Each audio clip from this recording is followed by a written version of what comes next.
Okay. Always remember this revision is for you, not for. तो अगर concept समझाते समझाते अगर कोई कॉन्सेप्ट स्किप हो गया हो, you all were absent, you all did not get it at that time, you all can make the full utilization of this revision session. Okay, I'm starting with the first section.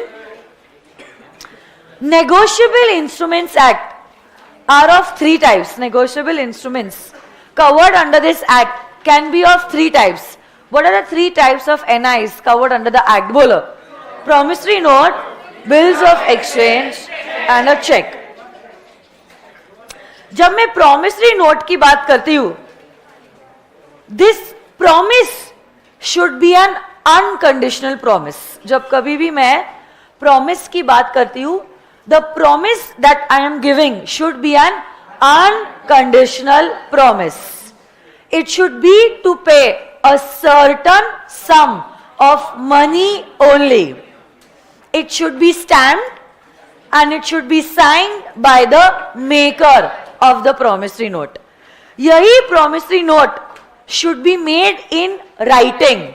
An oral promise made is not allowed under the act. And along with that, promise देना जरूरी है. Mere acknowledgement of a debt is not allowed. एक बात मुझे बताओ, how many parties are there to a promissory note? There are two parties. पहला maker है और दूसरा payee है. जो primarily liable होता है वो होता है the maker, और जिसको पैसा मिलने वाला होता है that is the payee. तो देखो promissory note की डेफिनेशन देखते हैं. देखिए, a promissory note is an instrument in writing. It is an instrument in writing. It is an instrument in writing. अगर मैं oral promise दे रही हूं, क्या इसको हम promissory note कह सकते हैं? अरे हाँ या ना में तो जवाब दो. Containing an unconditional undertaking. आपने जो promise किया है, क्या वो conditional हुआ तो चलेगा?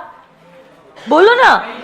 Your promise should be unconditional in nature. So say for example, if I am making a promise to pay rupees 10,000 to you, if it rains tomorrow, क्या ये promissory note valid होगा? No. Why? Because the promissory note is a conditional promissory note. Promissory note को कौन sign करता है? और किसको payment दिया जा रहा है? तो मतलब promissory note में कितने parties है? प्राइमरीली लायबल कौन है और किसको पैसा मिल रहा है? क्या पैसे मिलने का ही प्रॉमिस होना जरूरी है टू पे, और ये पैसे क्या सर्टन होना जरूरी है?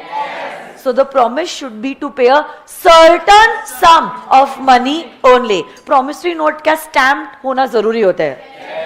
हाँ या ना? Very good. Next point is a bill of exchange. Bill of exchange में कितनी पार्टीज होती है? कौन से तीन पार्टीज? ड्रॉवर, ड्रॉई, पे. वापस से कौन कौन? ड्रॉवर. कौन ऑर्डर दे रहा है?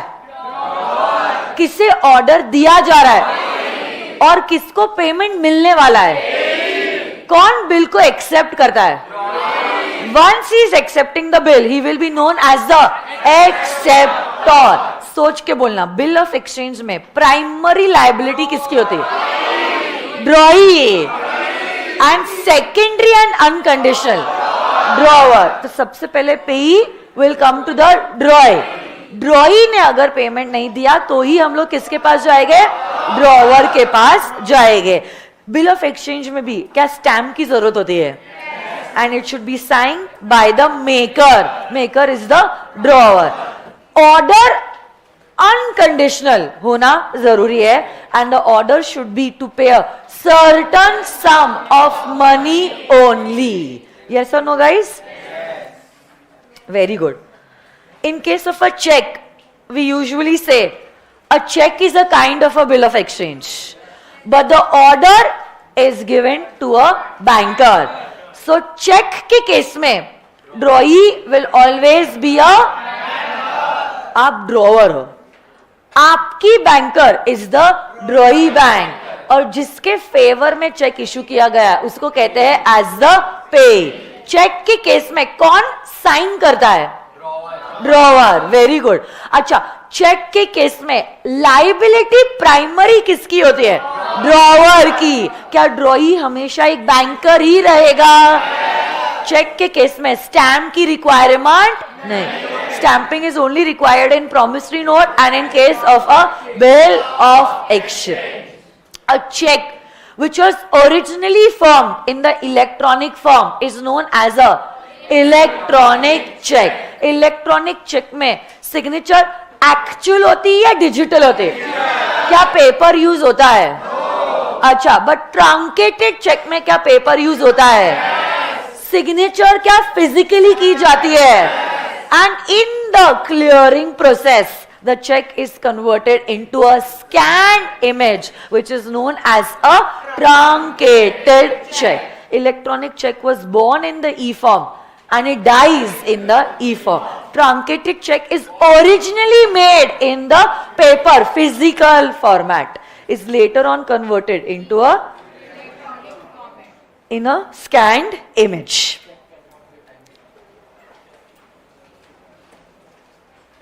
चेक में क्या आप क्रॉसिंग कर सकते हो? A cheque can either be an open cheque और a cross cheque. Open cheque का payment can be collected across the counter. Open cheque ना दो टाइप के होते हैं, एक बेरर होता है और एक ऑर्डर होता है. बेरर चेक में आप पेई का नाम नहीं लिखते हो, बट ऑर्डर चेक में आप पेई का नाम स्पेसिफाई करते हो. अगर आपका चेक ओपन चेक है, means it is not a cross cheque, आप ड्रॉई बैंक के काउंटर पे जा सकते हो, कैश काउंटर पे, और वहीं से आप पेमेंट कलेक्ट कर सकते हो. But for safety purposes, if you wish to, you can cross a cheque. You can cross cheque का payment across the counter collect नहीं हो सकता है. क्रॉस चेक का पेमेंट अगर आपको कलेक्ट करना है, it has to be routed only through a banker, only through a banker. And this crossing can be of two types, general crossing, specific crossing. General crossing जब कभी भी आप करते हो, उसका इफेक्ट क्या होता है? Now the payment of the cheque can not be collected across the counter.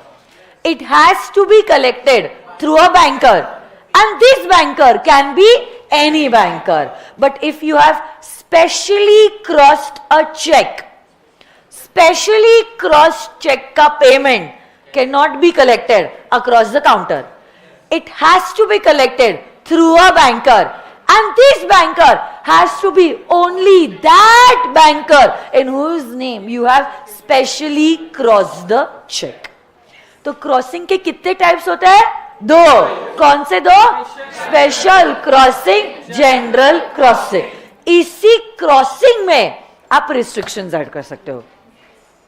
कौन से रिस्ट्रिक्शंस ऐड कर सकते हो? अकाउंट पे नॉट नेगोशिएबल क्रॉसिंग. अकाउंट पे क्रॉस्ड चेक अगर आपका है, कौन सा है? अकाउंट पे crossed cheque. Now banker is supposed to collect the proceeds of the check on behalf of the holder whose name appears on the face of the check. तो originally जिसके नाम पे चेक ड्रॉ किया गया था, उसी के बिहाफ पे पेमेंट कलेक्ट किया जाएगा. अकाउंट पेई के लिए ही आप पेमेंट कलेक्ट करने वाले हो. But if your cheque has the restriction of not negotiable. पहला एक सवाल मैं आपको पूछना चाहती हूँ, हाँ या ना में जवाब दो. Not negotiable marked checks can be transferred. Yes or no? तो फिर not negotiable ऐसा नाम क्यों दिया है? Negotiable instruments का एक मेन कैरेक्टर होता है, एक होल्डर इन ड्यू कोर्स का, जिसमें आप देखोगे, आगे हम रिवाइज करने वाले हैं, दैट जैसे इंस्ट्रूमेंट एचडीसी के हाथों में आता है, if there is any defect, that defect will become clean and clear and the person will be entitled to recover that amount. ये सबसे मेन कैरेक्टर जो हमने इस एक्ट के तहत एनआई को दिया है, वो नॉट नेगोशिएबल मार्क्ड चेक्स के केस में एप्लीकेबल नहीं होता है।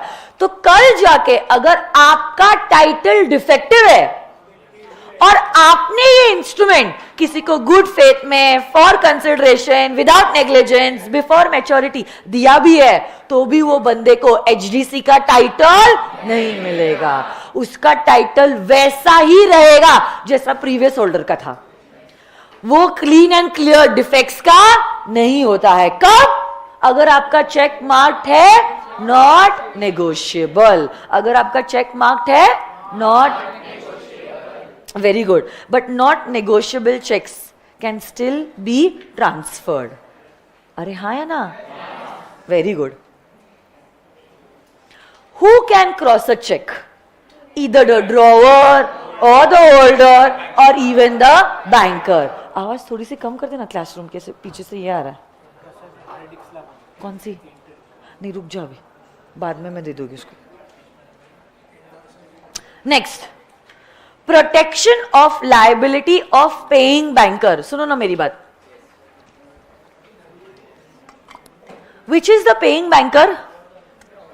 ड्रॉवर का banker is the paying banker, मतलब द ड्रॉई बैंक। उसको हम कब प्रोटेक्ट करेंगे? जब उसने पेमेंट ड्यू कोर्स में दिया है, we will protect that banker. Aastha बातें बंद करो। तो सुनो, if it is a bearer cheque, open bearer cheque, the payment was made across the counter to the bearer. If it was an open check, which is an order check, the payment was made across the counter to the person in whose name it was made. If it is a cross check, payment was not made across the counter, but payment was made through a banker.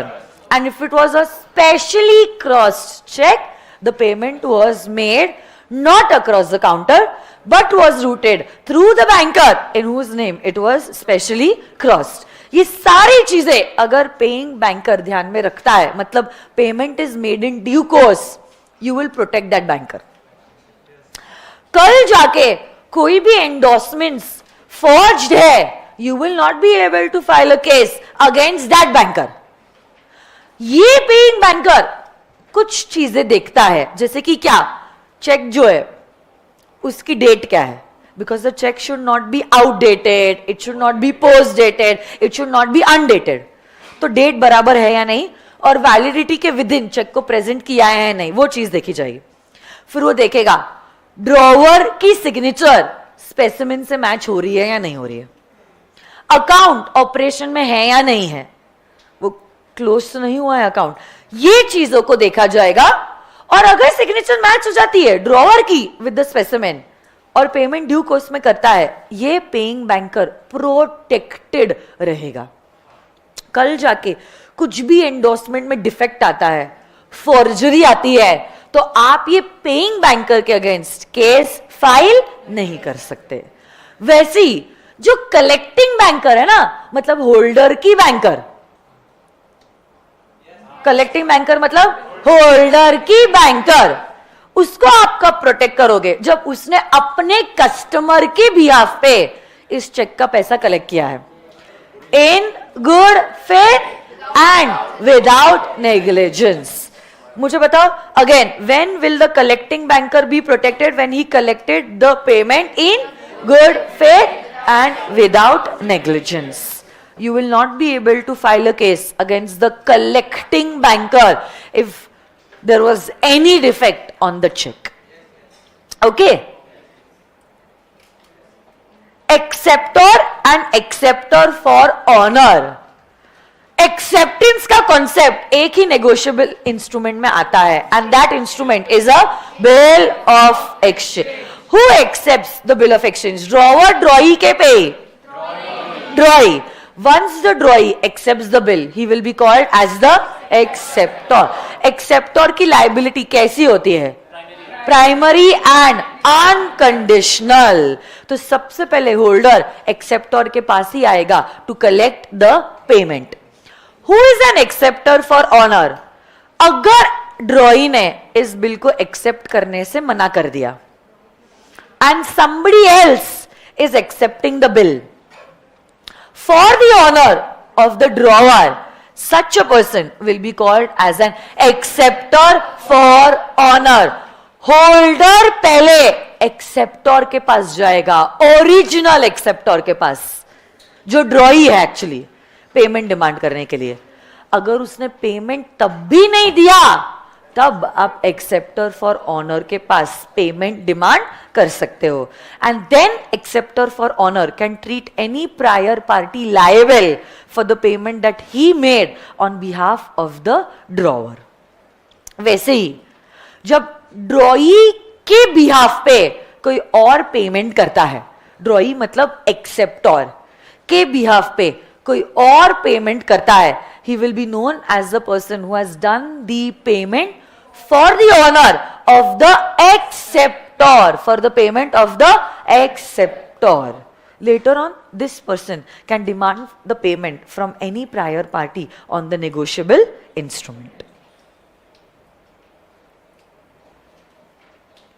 Holder and holder in due course.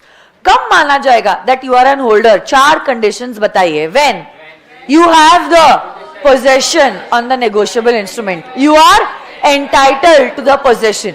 You are entitled to the possession in your own name, and you have the right to recover the amount on the negotiable instrument. एक आवाज में चारों भी points बोल सकते हो क्या आप लोग? When will you be considered as a holder according to section 8 of the NI Act? Bolo. When you are having the possession of the negotiable instrument, you are entitled to the possession. You are entitled to the possession in your own, and you are entitled to recover the amount on the negotiable instrument. अच्छा, when will you be considered as a holder in due course? बोलो. पहले ये 4 conditions पूरे हो गए holder के. You accepted the instrument in good faith without negligence before maturity and for consideration. Then you will be considered as a holder in due. वापस से मुझे बताओ, when will you be considered as an HDC? When you are having the possession. You are entitled to the possession. You are entitled to the possession in your own name. You are entitled to recover the amount on the negotiable instrument. You accepted the instrument in good faith, without negligence, before maturity. जैसे ही instrument आपके हाथों में आएगा, सारे के सारे पाप धुल जाए, and the instrument will become clean and clear of every defect. कोई भी डिफेक्ट अगर इंस्ट्रूमेंट में है भी तो भी वो क्लियर हो जाएगा, and you will be entitled to recover the amount on the negotiable instrument. Section number 9 talks about holder in due course. अब आपका एक बार टाइटल क्लियर है, तो इसके बाद भी कोई भी अगर होल्डर होगा उसका भी टाइटल क्लियर ही माना जाएगा. हाँ या ना? What do you mean by an inchoate instrument? बोले. Incomplete instrument. So if an instrument is either partially blank or completely blank, it is known as an inchoate instrument. So basically there is just the stamp and the signature. The instrument is either fully blank or it is partially blank. उसको क्या कहते हैं? Inchoate instrument. Inchoate instrument में holder को prima facie right मिल जाता है to complete this incomplete instrument. To complete this incomplete instrument. Now you will be entitled to recover only that much amount as you are entitled to receive. But a holder in due course can recover the complete amount on the negotiable instrument, but not an amount exceeding the value of the stamp.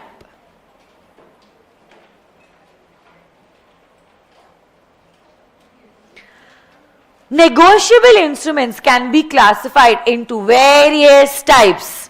सबसे पहली बात तो payment किसको दिया जाएगा उसके हिसाब से the instrument can be classified into 2 types.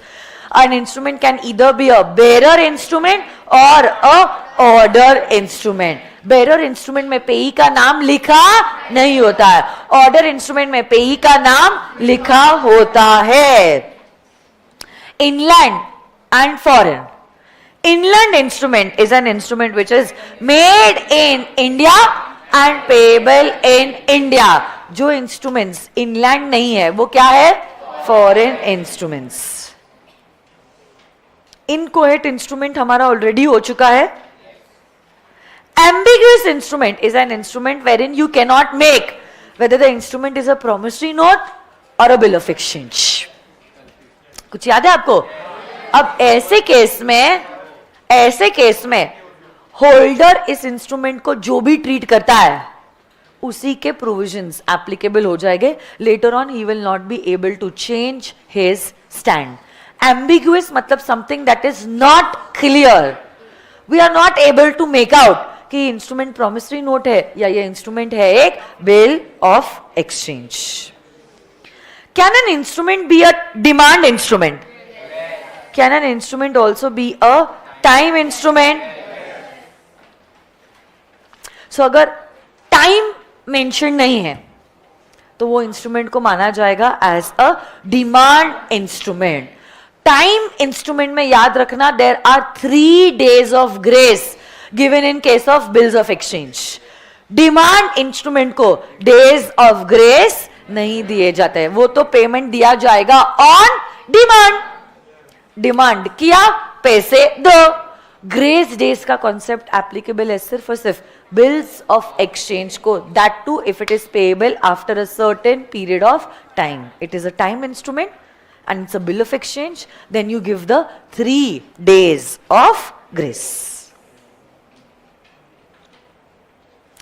If your bill is payable after sight, the calculation will begin only after the bill has been accepted. Okay?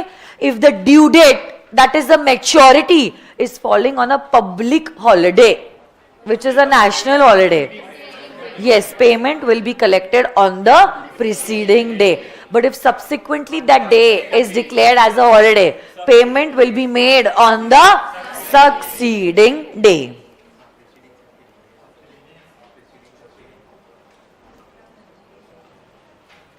Okay. Negotiation मतलब transferability. Transferability of an instrument will depend upon आपका instrument किस type का है. Is it payable to bearer or is it payable to order? Bearer instrument can be transferred by mere delivery, but order instrument can be transferred by delivery as well as endorsement. By delivery as well as endorsement. Endorsement means signing on the instrument, either on the face or on the back, or on an additional sheet of paper attached to it. Additional sheet of paper is known as an allonge. इसी instruction से now you give the other person the right to recover the amount on the negotiable instrument. इसी endorsement के बहुत सारे types है. क्या आप लोग मुझे उसके types बता सकते हो? सबसे पहला endorsement in blank. अच्छा, can endorsement be done orally? It has to be done in writing. And it should be signed by the holder. तो आपका जो राइट था इस इंस्ट्रूमेंट में पैसे कलेक्ट करने का, वो आपने किसी और को ट्रांसफर कर दिया है. एक बात बताओ ना मुझे, ब्लैंक एंडोर्समेंट का क्या मतलब होता है? Blank endorsement, endorsement which is made without writing the name of the endorsee. देखो, जो ट्रांसफर कर रहा है उसे कहते हैं एंडोर्सर, और जिसको ट्रांसफर किया जा रहा है उसको कहते हैं एज द एंडोर्सी. यस और no guys? Very good. Keshav, Nikita, Gunjan, Sanjot, क्या बात है. Kinjal, very good. Next, endorsement in full. What do you mean by endorsement in full? Name of the endorsee is specified, is known as an endorsement in full. Partial endorsement में you are only transferring a part of the amount on the negotiable instrument. ऐसा endorsement Indian law के हिसाब से valid नहीं है. You either transfer the instrument in totality और keep the instrument with you in totality. What do you mean by restrictive endorsement? बोलो. You are restricting the right of further transferability of the negotiable instrument. It is known as a restrictive endorsement. Virtual students, please answer. Vidushi, very good. What is wrong with the others? आपको जवाब देना है. Okay. So whenever you are restricting the right of further transferability of the negotiable instrument, it is known as a restrictive endorsement. Conditional endorsement के 4 types है. बता सकते हो कौन से 4 types? Sans recourse, contingent endorsement, facultative endorsement and sans frais endorsement. Sans recourse means without any help from me. Holder अपनी liability को waive off कर दे रहा है. कल जाके अगर इंस्ट्रूमेंट डिसऑनर भी हुआ, आप ये बंदे के पास पेमेंट कलेक्ट करने के लिए नहीं आ सकते. You can go to any other party. Okay. Contingent endorsement में endorsement is dependent upon the happening और not happening of a future uncertain. Okay. In case of facultative endorsement, you are waiving off your right to receive the notice of. आपने अपने right को waive off किया है, but फिर भी आप liable हो. मतलब now the holder can come to you even without giving you the notice of dishonor to collect the payment on the negotiable instrument. And sans phrase endorsement में you are relieving yourself from any expenses that are incurred on account of the instrument, mainly because of dishonor. So these were the 4 types of conditional endorsements.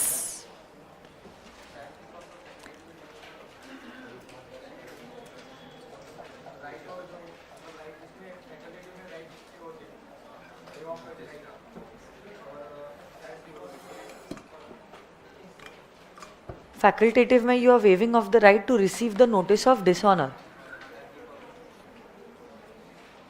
Science recourse में आप अपनी liability को ही relive कर रहे हो.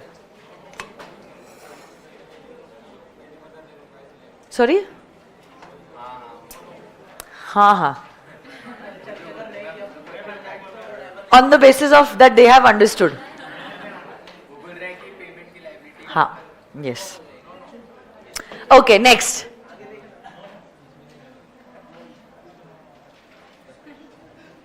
Okay. Endorsement in blank can also be converted into an endorsement in full. If an endorsement in blank is converted into an endorsement in full, now my dear friends, कल जाके और आपको instrument को transfer करना है. ये transfer तभी possible होगा by delivery as well as endorsement. तभी इस इंस्ट्रूमेंट की ट्रांसफरेबिलिटी हो सकती है. एंडोर्समेंट में एंडोर्सर की सिग्नेचर होना जरूरी है. It should be in writing. Oral endorsement is not allowed in the eyes of law. और इसी एंडोर्समेंट के वजह से now endorsee will be entitled to recover the amount on the negotiable instrument. तो पहले जो आपका अधिकार था इस इंस्ट्रूमेंट का पैसा कलेक्ट करने का, अब आपने अपने राइट को एंडोर्सी को ट्रांसफर कर दिया है. हाँ या ना?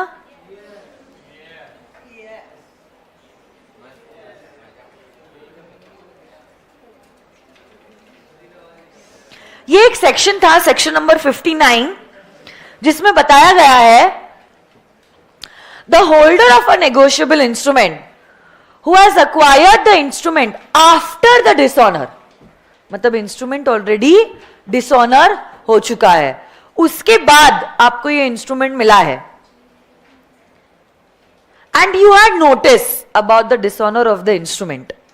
तब ऐसे केस में you get the rights there on of his transfer और ओनली, तब उस केस में माय डियर फ्रेंड्स आप सभी प्रायर पार्टीज को लायबल ट्रीट नहीं कर सकते हो जिससे आपको इंस्ट्रूमेंट मिला है उसी से आप पैसे जो है वो क्लेम कर सकते हो। तो देखो ना यहां पे क्या हुआ है, ये एग्जाम्पल 30 पढ़ो, you will get a clear idea of this particular section. Acceptor of a bill of exchange, when he accepted it, deposited with the drawer certain goods as collateral security for the payment of the bill. आपको समझा क्या हुआ है? Acceptor of a bill of exchange, when he accepted it, he accepted the bill and he deposited with the drawer certain goods as a collateral. Collateral मतलब additional security.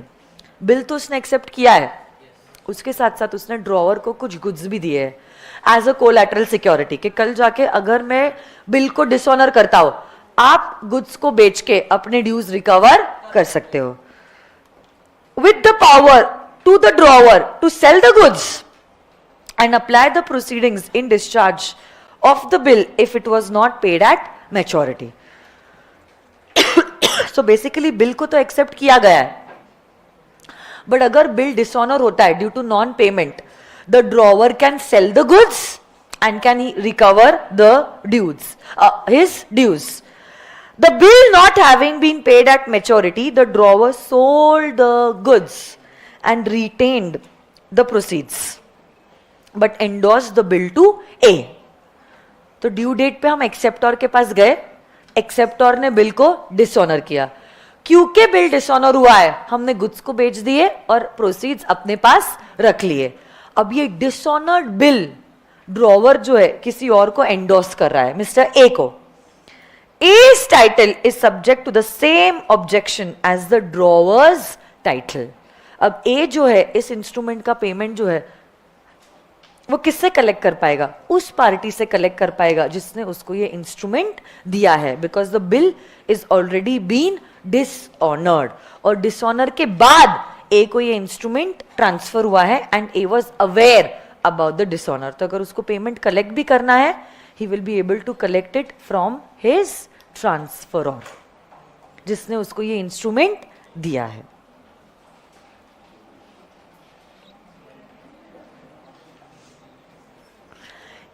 कोई भी negotiable instrument को आप कब तक ट्रांसफर कर सकते हो? जब तक वो अलाइव है, है ना? So till the time the payment is not made you can transfer it till the time you wish to.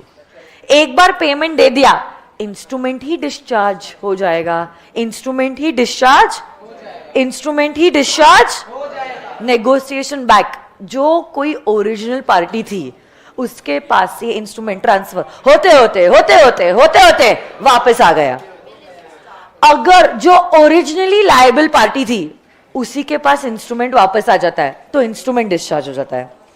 But अगर वो पार्टी के पास इंस्ट्रूमेंट आया है जो ओरिजिनली लायबल नहीं थी तो ऐसे केस में इंटरमीडिएटरी पार्टीज डिस्चार्ज होती है। याद करो ऐसा वाला एग्जाम्पल, उसमें क्या डिस्चार्ज हुआ है? इंस्ट्रूमेंट ही डिस्चार्ज हो गया है। But case 2 only the intermediary parties will be discharge. उसमें भी मैंने आपको केस 3 बताया था। अगर सैंस रिकोर्स एंडोर्समेंट है तो सैंस रिकोर्स एंडोर्समेंट में इंटरमीडिएटरी पार्टीज भी डिस्चार्ज नहीं होगी। Then you all know this concept has been deleted. Parties to notes, bills and checks. So page number 2.37 से लेकर पेज नंबर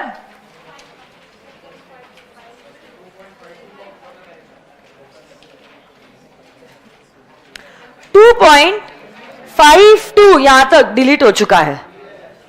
तो डायरेक्टली आ जाओ पेज नंबर 2.52 डिस्चार्ज। या तो इंस्ट्रूमेंट डिस्चार्ज होता है या तो पार्टीज डिस्चार्ज होती है। सबसे पहला mode of discharge is payment, C cancellation, R is और रिलीज, एन इज और negotiation back. O is for operation of law. M is for material alteration. And Q is for qualified acceptance. वापस से कुछ कुछ cases है जहां पे party is discharge but instrument discharge नहीं होता है. सबसे पहला इज वो पार्टी ने पेमेंट किया जो प्राइमरीली लायबल नहीं है. C is for cancellation. R is for N is for case number 2 negotiation back. Intermediary parties discharge हुई है, इंस्ट्रूमेंट अभी भी discharge. O is for operation of law. M is for material alteration and Q is for qualified acceptance. Holder ने qualified acceptance को agree किया है but कोई intermediary party है जो क्वालिफाइड एक्सेप्टेंस को एक्सेप्ट नहीं कर रही है, वही पार्टी डिस्चार्ज होगी, वही पार्टी डिस्चार्ज होगी. याद कीजिए सेक्शन नंबर 84 मोदी जी की कहानी. The drawer had sufficient funds in his account, but the payee did not present it within reasonable time. And in the meantime, the bank became bankrupt, जिसके वजह से the drawer has actually suffered the losses. उतने amount के लिए drawer discharge हो जाएगा. अच्छा, अगर इंस्ट्रूमेंट रीजनेबल समय में डिपॉजिट हुआ है और बैंक बैंकरप्ट हो जाती है तो 84 अट्रैक्ट. तो देखो 84 अट्रैक्ट होने के लिए 1 ड्रॉवर ने जब चेक इशू किया था सफिशिएंट फंड्स होना जरूरी है.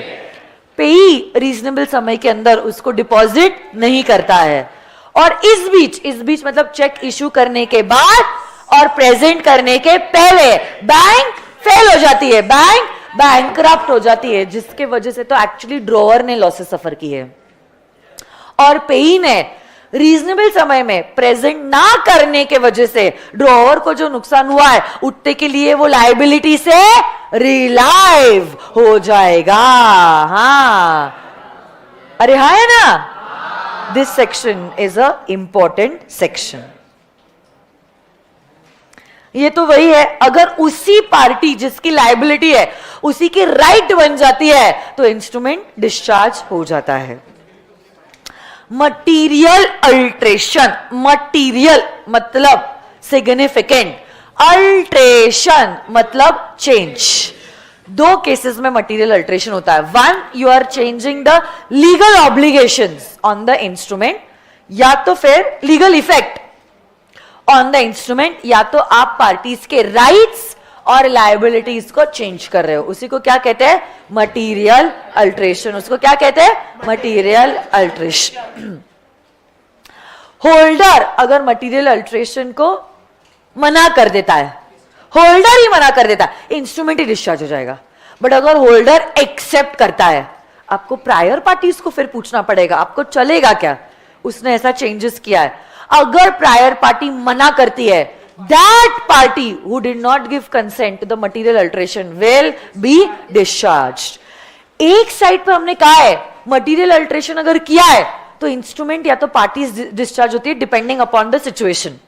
बट दूसरे साइड पे we have allowed certain material alterations. We have allowed certain material alteration. ये अल्ट्रेशन अगर आप करते हो ना इंस्ट्रूमेंट डिस्चार्ज होगा और ना पार्टीज डिस्चार्ज होगी. हाँ या ना.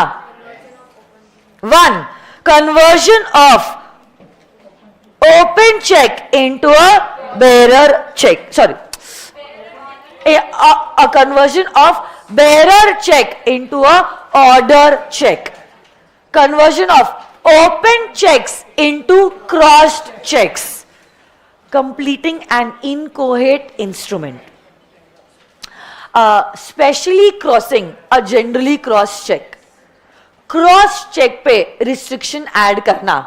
All these are the kinds of material alterations which are allowed under the NI Act. ये करने से ना ही इंस्ट्रूमेंट डिस्चार्ज होता है और ना ही पार्टीज डिस्चार्ज होती है. Dishonor of a negotiable instrument. Dishonor can happen either by non-acceptance or by non-payment. By non-acceptance can happen only in one case, and that is in case of a bill of exchange. If the bill has got dishonored due to non-acceptance, you need not even wait till the maturity. On an immediate basis, you can sue the prior parties. कब माना जाएगा that the bill has got dishonored due to non-acceptance? When there are more than one drawee, and these drawees are not partners, and it is not accepted by all of them, then it will be treated as if the bill has got dishonored due to non-acceptance. आपने bill को present किया acceptance के लिए, उसने accept ही नहीं किया, तब तो दिमाग लगाने की जरूरत ही नहीं है. The bill will be treated as if it has got dishonored due to non-acceptance. The drawee in case of a bill of exchange is incompetent to contract. Drawee is a fictitious person. Drawee could not be found even after reasonable search. That time you can treat the bill to have got dishonored due to non-acceptance. A bill can also be dishonored due to non-payment. अगर non-payment के वजह से dishonor हुआ है, you are supposed to send a notice of dishonor to the drawer and to the previous holders in order to make them liable on the negotiable instrument. अगर आप dishonor की notice नहीं देते हो, you cannot make that party liable on the negotiable instrument. Notice of dishonor आप orally भी दे सकते हो, in writing भी दे सकते हो, इलेक्ट्रॉनिक मोड में भी दे सकते हो, फिजिकली जाके भी बोल के बता सकते हो. तो नोटिस देना जरूरी है. जब तक आप नोटिस नहीं देते हो, आप वो पार्टी को लायबल ट्रीट नहीं कर सकते हो. सो ऑब्जेक्टिव है नोटिस देने का that the person whom we want to make liable should be aware about the same.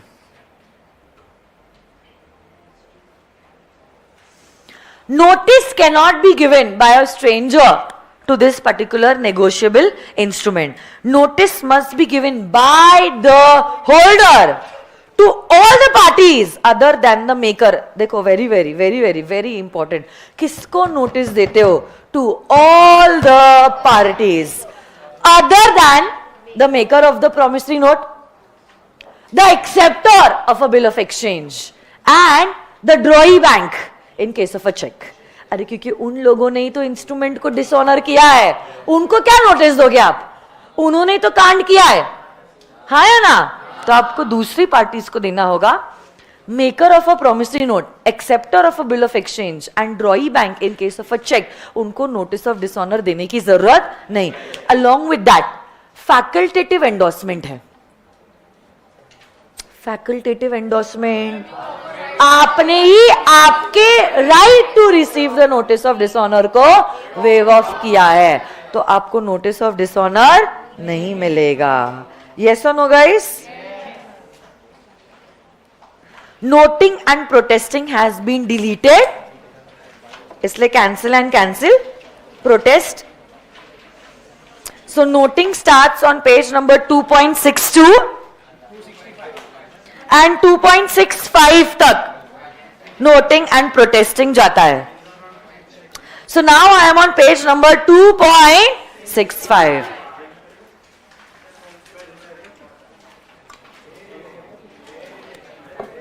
Dishonor of checks for insufficiency of funds in the accounts. This section is very important. यहाँ पे क्या हुआ है? Yes, a check has been dishonored due to 3 reasons. बताओ. Insufficient funds, stop payment, drawer not allowing the holder to present the check. यहाँ पे when I issued the check, I issued the check for a legally enforceable debt. I issued the check for a legally enforceable. अगर मैंने check gift में दिया है, charity के लिए दिया है, तो क्या ये सेक्शन अट्रैक्ट होगा? So there should be a legally enforceable date. The holder should have presented the cheque within a reasonable period, no, not reasonable, within the validity of the check. And now the banker has returned the check stating that it has got dishonored due to insufficient funds or stop payment. तब आप drawer के पास जाओगे 30 दिनों के अंदर. जैसे ही आपको notice of dishonour मिलता है, आप ड्रॉवर के पास जाओगे 30 दिनों के अंदर and you will give him a notice और कहोगे चलो मैं मान लेता हूं आपसे जो हुआ है वो गलती से मिस्टेक हो गई, और एक बार तो आपकी गलती सुधारने का मौका आपको देना चाहिए. तो इसलिए अब मैं आपको मौका देता हूं आपकी गलती सुधारने का. 15 दिनों के अंदर मुझे पेमेंट कर दीजिए. 15 दिनों के अंदर अगर पेमेंट मिल गया क्या बात है, बट अगर आपको पेमेंट नहीं मिला, now you can make a complaint in writing in the court of law within a period of 1 month. और कोर्ट आपको 3 तरीके के सजा दे सकता है according to its discretion. 1, he can send you to jail for a period of maximum, or there could be a fine maximum of 2 times the amount of the check, और both. लग रहा है बेशर्मी हो, फाइन तो लगाएंगे और साथ साथ में आपको जेल भी भेजेंगे. अच्छा, कैसा हो सकता है? The drawer is a company. क्या ना company buy assets in its own name, incur liabilities in its own name. So क्या ना company have a bank account in its own name, और उसी बैंक अकाउंट के चेक्स क्या company के नाम पे इशू किए जा सकते हैं? अगर कंपनी के नाम का इशू चेक डिसऑनर हो गया, आप किसको लायबल ट्रीट करोगे? बोलो. Every person who was in charge for the conduct of the business of the company can be held liable under section 138 of the negotiable instruments act. Yes और no guys?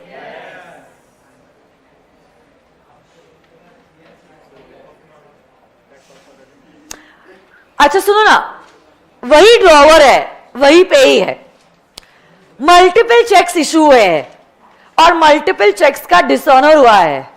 अब आप किसके, कौन से court के jurisdiction में जाओगे to file a case?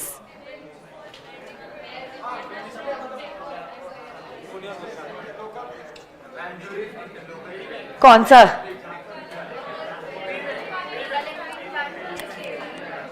बताओ मुझे.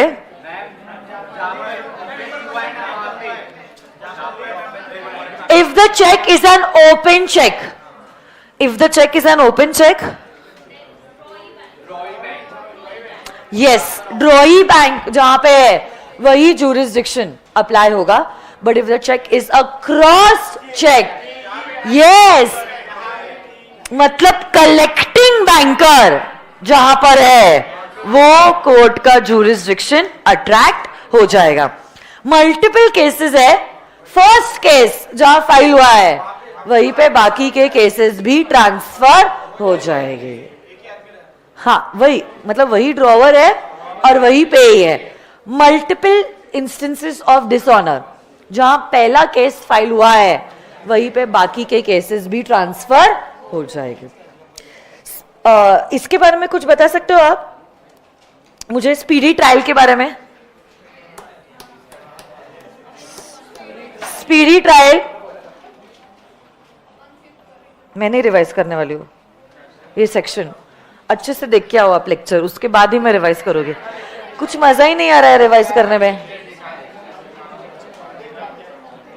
वर्चुअल बच्चा आप लोग बताओ. हाँ, स्पीडी डिस्पोजल ऑफ केस के बारे में विनीत प्लीज बताइए. हाँ तो बोलो ना मुझे कुछ तो.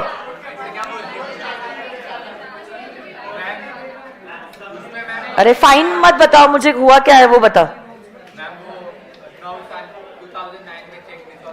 जैसे मैंने बताया था कि मेरी मेन बुक है, मेरी चार्ट बुक है, वही सारा कंटेंट जो मेन बुक है वो चार्ट बुक में दिया गया है. बट इन शॉर्ट इतने सारे केसेस है, मैंने बताया था भोपाल गैस ट्रेजेडी को इतने साल लग गए थे जस्टिस लाने के लिए।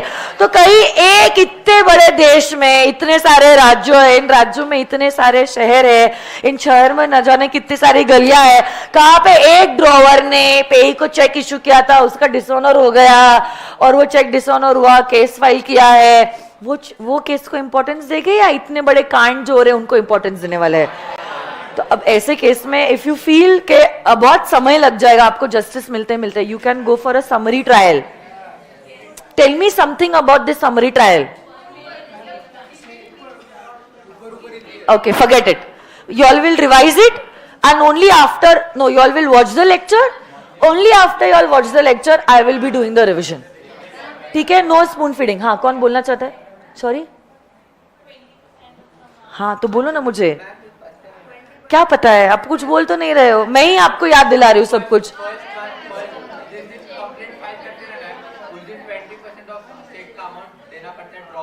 हाँ, मैंने बताया भी था कौन सा रेट्रोस्पेक्टिव है, कौन सा प्रोस्पेक्टिव है। कोई बात नहीं, चलो हम लोग रिवाइज करेंगे but later on. Currently the revision of the negotiable instruments act is over. So now what are we going to do? Yes, supreme court का डिसीजन है, कुछ याद आया? It's a very very very very very important case law. अभी हम लोग जाने वाले हैं टू आवर इंस्टीट्यूट्स वेबसाइट।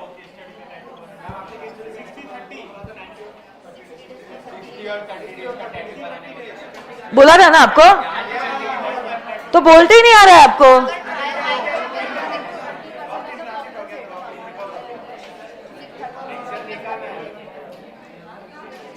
जुलाई 21 का पेपर देखते हैं। This is an institutes question paper, ICI का पेपर है, जो जुलाई 21 में एग्जाम्स हुई थी ना, तब मई में नहीं हुई थी, जुलाई में हुई थी। सीए इंटर की जो भी क्वेश्चंस इंस्टीट्यूट ने एनआई एक्ट के पूछे वो हम लोग सॉल्व करने वाले हैं। ठीक है, the revision is done, so I am hoping you will be able to give the answer. Virtual students, I need you all also to answer. Okay, I have a lot of hopes from you all.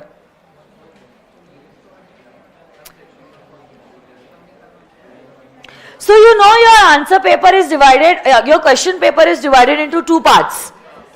30 marks MCQ and 70 marks is subjective. So part 1 में आपके MCQs होते हैं और part 2 में आपको क्या करना होता है, from 5 questions होते हैं जिसमें से question number 1 is compulsory. Okay, and out of the remaining 4 you have to answer any 3. Out of the remaining 4 you have to answer any 3. तो वो 4 में से आप कोई भी 3 आंसर करोगे और क्वेश्चन नंबर 1 कंपलसरी है। So basically in all 5 questions है जिसमें से आपको 4 क्वेश्चंस को आंसर करना है, 4 sets of questions. So basically वो एक एक सेट में 3-3, 4-4 क्वेश्चंस इंस्टीट्यूट पूछती है। ये देखिए question number 1, now we are only doing NI act. अगर आप देखोगे क्वेश्चन 1 में ए है, बी है, सी है और डी है, मतलब question 1 is a compulsory question और क्वेश्चन 1 में 4 क्वेश्चंस है जिसको आपको कंपल्सरी अटेम्प्ट करना है। मतलब अब देखो कौन से क्वेश्चंस है। डी वाला एनआई एक्ट का है, सी वाला कॉन्ट्रैक्ट एक्ट का है, B is companies act, A is also companies act. मतलब अगर सपोज आपने एनआई एक्ट को ना ऑप्शन में छोड़ा है तो ये जो एनआई एक्ट का कितने मार्क्स का क्वेश्चन है, ये 3 marks that you are losing is not from that 120 marks का question paper. 3 marks that you are losing is from the 100 marks that you are suppose to attempt. नहीं आई बात समझ में? So you can not leave anything in option. This option is not like BCom कि 2-3 chapters छोड़ भी दिए तो कवर अप हो जाएगा। अच्छा, आप लोगों की बात ही अलग है, और जितना कम पढ़ाई किया उतना ज्यादा लिख के आ गए ना आप लोग। तो वैसे भी ऐसे ही पास हो गए ना, विदाउट एग्जाम, बिगर लिखे पास हो गए, मतलब अनोखी बैच है आप लोगों की। आई एम सिटिंग, आ जाइए। Okay okay, let's check this paper. Interesting question है। A signs his name on a blank check. A signs his name on a blank check with not negotiable crossing. मतलब होशियार है A, उसने blank cheque sign किया है, इसलिए उसने अपने आप को सेफगार्ड कर दिया है, चेक को क्रॉस कर दिया है और प्लस नॉट नेगोशिएबल लिख दिया है। नॉट नेगोशिएबल क्रॉसिंग, एचडीसी का कॉन्सेप्ट अट्रैक्ट, मतलब कल जाके कोई भी डिफेक्ट अगर आएगा, ये डिफेक्ट कैरी फॉरवर्ड होगा और आप एचडीसी नहीं माने जाओगे। क्या यही होता है not negotiable crossing? So it's a blank cheque. So, and this blank check was crossed with not negotiable का restriction, which he gives to B with an authority to fill up a sum of 3,000 only. So, A ने B के favour में check issue किया और amount नहीं भरा, but उसने उसको क्रॉस किया और नॉट नेगोशिएबल का रिस्ट्रिक्शन ऐड कर दिया. But B fills it up for 5,000. So, basically B को 3,000 भरना चाहिए था, but fraudulently he fills up 5,000. Who takes it in good faith. अब देखो इंस्टीट्यूट ने यहाँ पे जाल बिछाई है, यहाँ पे जानबूझ के इंस्टीट्यूट ने वर्ड्स यूज किए, गुड फेथ, फॉर कंसिडरेशन वगैरह वगैरह. अरे एचडीसी का कॉन्सेप्ट अट्रैक्ट होगा ही नहीं, बच्चा गिर जाएगा यहाँ पे, उसको याद आएगा गुड फेथ, फॉर कंसिडरेशन, ऐसा वैसा, ये होल्डर इन ड्यू कोर्स, पूरा अमाउंट मिलेगा. अरे एचडीसी को मिलता है कब? अगर एचडीसी का कॉन्सेप्ट अप्लाई करेगा तब. यहाँ पे तो चेक मार्क्ड है नॉट नेगोशिएबल, तो एचडीसी का कॉन्सेप्ट अट्रैक्ट होगा ही नहीं. Examine whether C is entitled to recover the full amount on the instrument from B or A as per the provisions of the Negotiable Instruments Act. So how much will he be able to recover? Only rupees? Yes, my dear friends, I'm so proud of you. यहाँ पे C will not be able to recover पूरा 5,000 because his title is defective, unfortunately. HDC होके भी उसको हम HDC नहीं बोल सकते because of not negotiable crossing. He will be able to recover, but only that much as was intended to be paid, and that is rupees 3,000. लिखोगे answer ये? लिखो. क्वेश्चन कैसे लिखोगे? सॉरी, जुलाई 21 क्वेश्चन पेपर, आंसर 1D.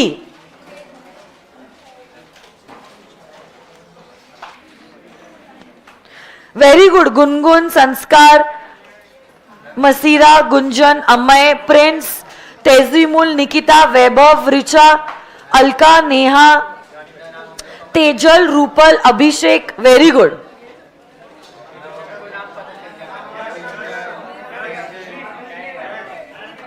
लिखो ना. ब्रिजेश ने नहीं रिप्लाई किया.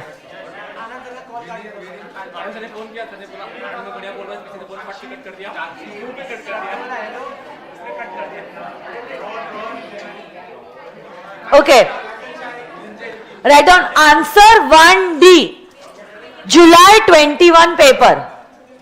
Answer 1D, July 21 paper. 1D, D for Delhi.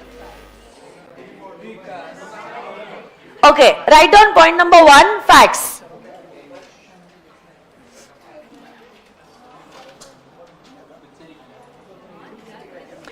A issues a blank check marked not negotiable to Mr. B. A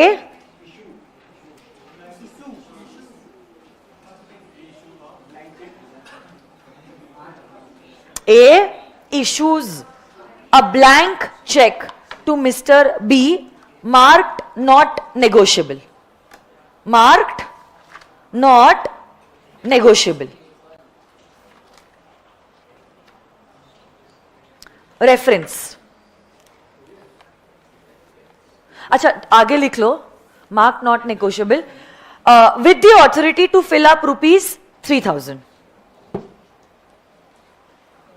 with the authority to fill up ₹3,000.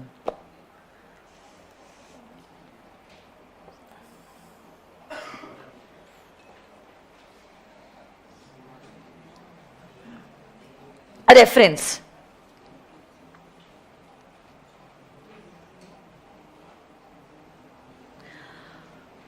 A cross check with not negotiable restriction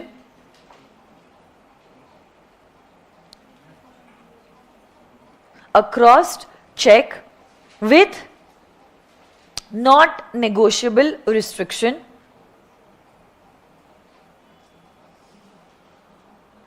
shall not be capable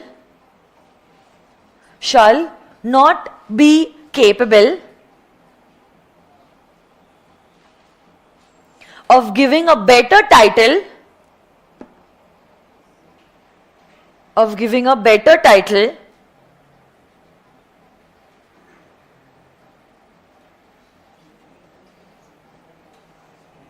to the check, of giving a better title to the check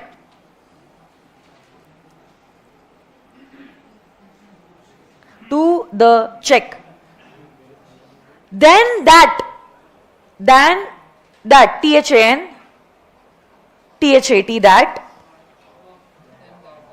than that which the person from whom he took it, then that which the person from whom he took it.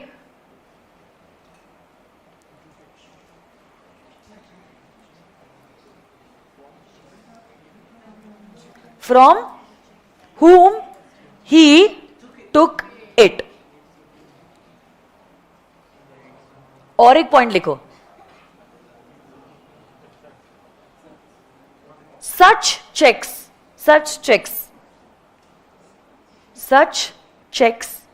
continue to be transferable.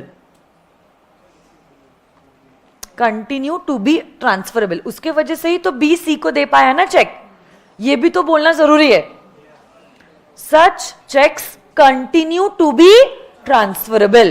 ये आपने reference लिखा है. अब point 3 लिखिए analysis. Point 3 please लिखिए analysis. In the given question,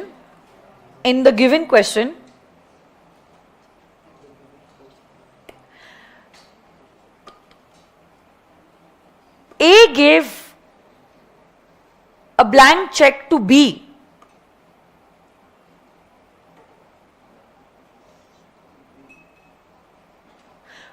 with a not negotiable crossing.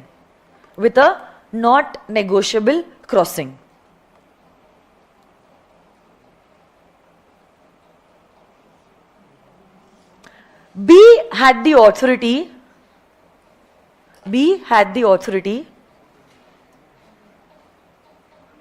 to fill only a sum of ₹3,000. To fill only a sum of ₹3,000. But he filled it up for ₹5,000.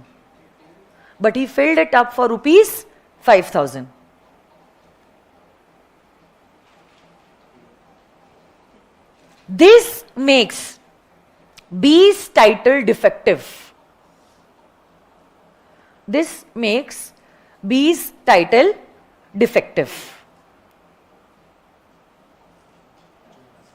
B then endorsed it to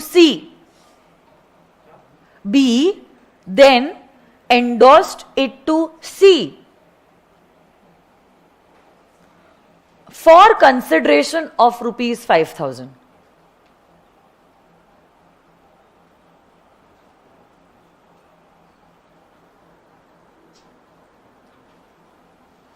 अब देखो question पूछा है कि क्या सी पैसा recover कर सकता है, तो इसलिए लास्ट पॉइंट लिखो कंक्लूजन में. हाँ लिखो last point conclusion. Because of the reason stated above,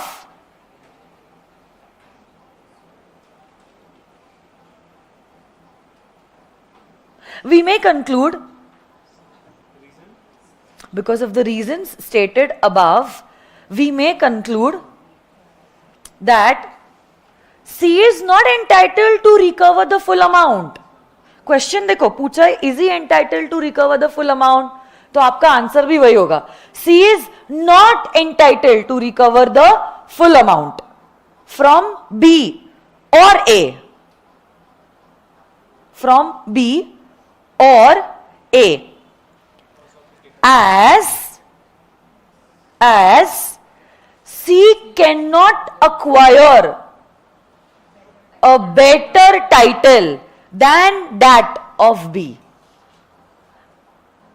As C cannot acquire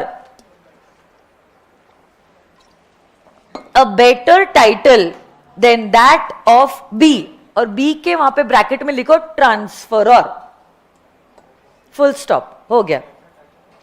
then that of B. देखो अगर 3 मार्क का क्वेश्चन है ना, आप क्या कर सकते हो, फैक्ट्स को स्किप कर सकते हो. सुन रहे हो क्या आप मेरी बात? You need not write down the facts if it is a 3 mark question. You can directly start with the reference according to the negotiable instruments act and you can continue whatever I have dictated. ठीक है? If you see a Negotiable Instruments Act question, please stop me over there. Question 1 में तो NI का question था, क्या question 2 में है? ये रहा, ये भी 3 मार्क का क्वेश्चन है एनआई एक्ट का. मिस्टर हर्षा, ओके, हर्ष जो भी है, whatever. Don't go into the name, it's okay. What is in a name? Mr. Harsh donated 50,000 to an NGO by a check for sponsoring education of one child for 1 year. Donated a check.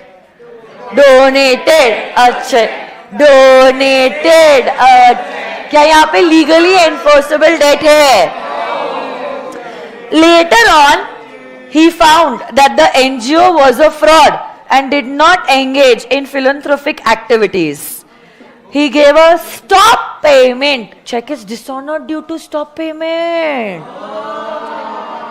to his banker, and the check was not honored by the bank as per his instruction. ओए answers लिखना बंद करो. The NGO has sent a deemed notice and threatened to file the case against Mr. Harsh, whatever. Advise Mr. Harsh about the course of action available under the Negotiable Instruments Act. बोलो यहाँ पे क्या NGO ये mister के against 138 के अंदर case file कर सकता है? अरे स्टॉप पेमेंट से डिसऑनर हुआ है, फिर भी नहीं, क्यों? Because the check was not issued for a legally enforceable. तो 138 अट्रैक्ट लिखो. Answer 2D July 21 paper.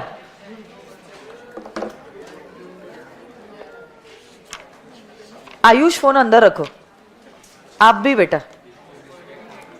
Answer 2D. If you do not write down the answer number, your answer is not going to be checked.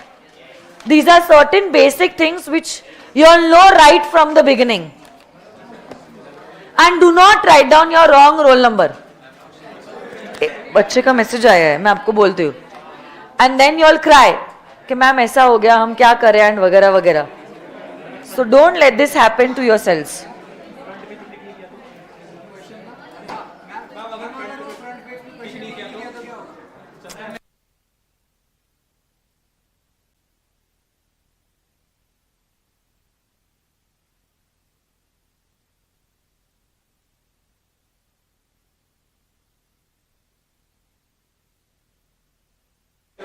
So very good. Vineet, Gungun, Prerna, Happy Rawat, Alka, Prince, Tejal, Anishka, Sanjot. But आप लोगों ने मुझे जवाब नहीं दिया है reason के साथ. आप लोगों ने लो लिखा है but you all did not give me the reason why. क्योंकि 3 मार्क का क्वेश्चन है, मैं डायरेक्टली रेफरेंस से शुरुआत कर रही हूं. Right on. Point number 1 reference. Point number 1 reference.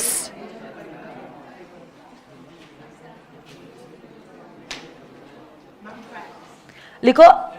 We know the section number over here, so we are also going to quote the section number. Okay.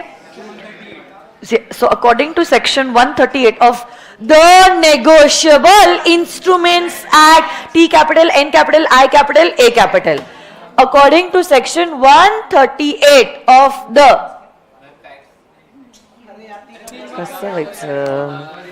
the Negotiable Instruments Act. लिखो ना. According to section 138 of the Negotiable Instruments Act, okay fine, 1881, comma 1881, if a check is dishonored after its issue,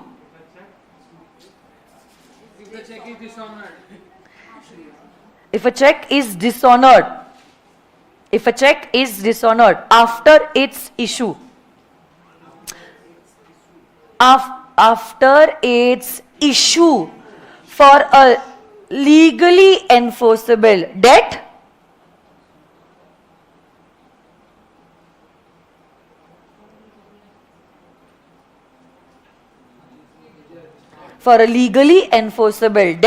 then the drawer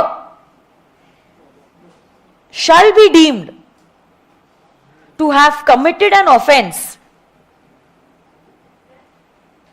Then the drawer shall be deemed to have committed an offence and shall be punishable. अब देखो ज्यादा emotional नहीं होना और punishment लिखने की जरूरत नहीं है क्योंकि क्वेश्चन में नहीं पूछा है. It's only a 3 marks question.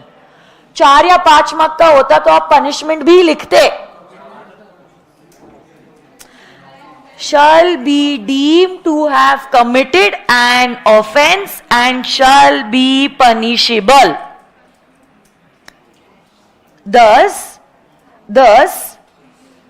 reference में आप second sentence लिख रहे हो. Thus, a check given as a gift or donation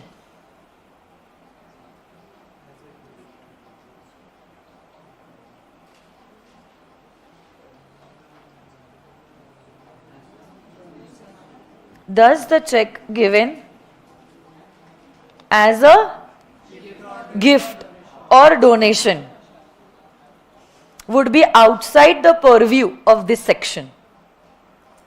Would be outside the purview. P-U-R-V-I-E-W. It's one word. Outside the purview of this section. This section मतलब 138 हमने already quote किया है. P-U-R-V-I-E-W. V-I-E-W, purview of this section. Next, point number 2, reference. Point number 2, analysis. In the given case, Mr. Harsh with an A. A is silent. In this case, Mr. Harsh, whatever, donated 50,000 rupees. Rupees 50,000. In the given case, Mr. Harsha or Harsh donated rupees 50,000 to an NGO by check for sponsoring a child's education for 1 year. By check for sponsoring a child's education for 1 year. What peach? A child's education for 1 year. On finding about the fact that the NGO was a fraud. On finding about the fact that the NGO was a fraud, he instructed his bankers for stop payment. He instructed his banker for stop payment.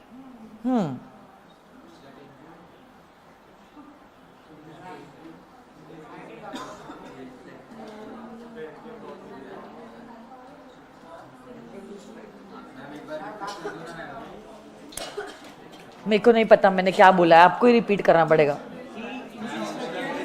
He instructed his banker for stop payment. और एक sentence लिखो analysis में. In lieu of that, in lieu मतलब in lieu of that, the NGO sent a demand notice. The NGO sent a demand notice. Demand करा है 50,000 रुपए. Sent a demand notice and threatened to file a case against him.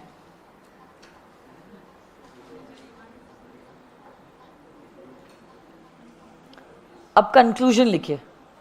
And threatened to file a case against him. As conclusion, as the check was given as a donation,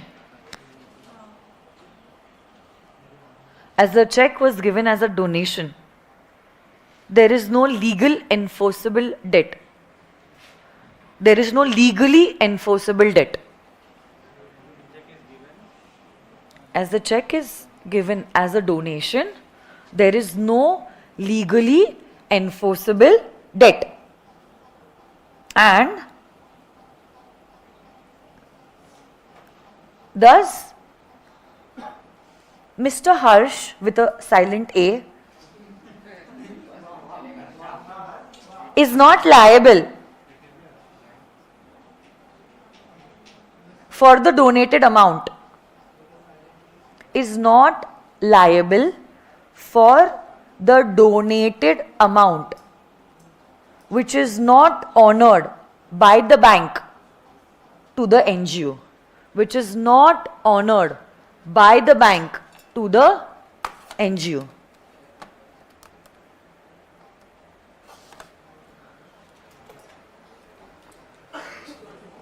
Which is not honored by the bank to the NGO.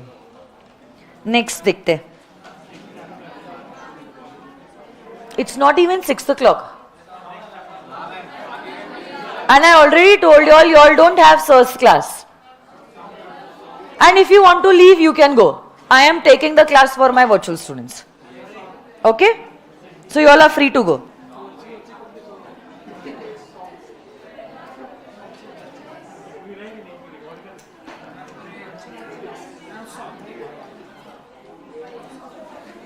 Examine the following cases with respect to their validity.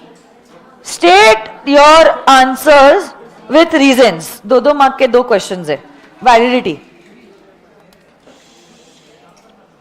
A bill of exchange is drawn mentioning expressly as payable on demand.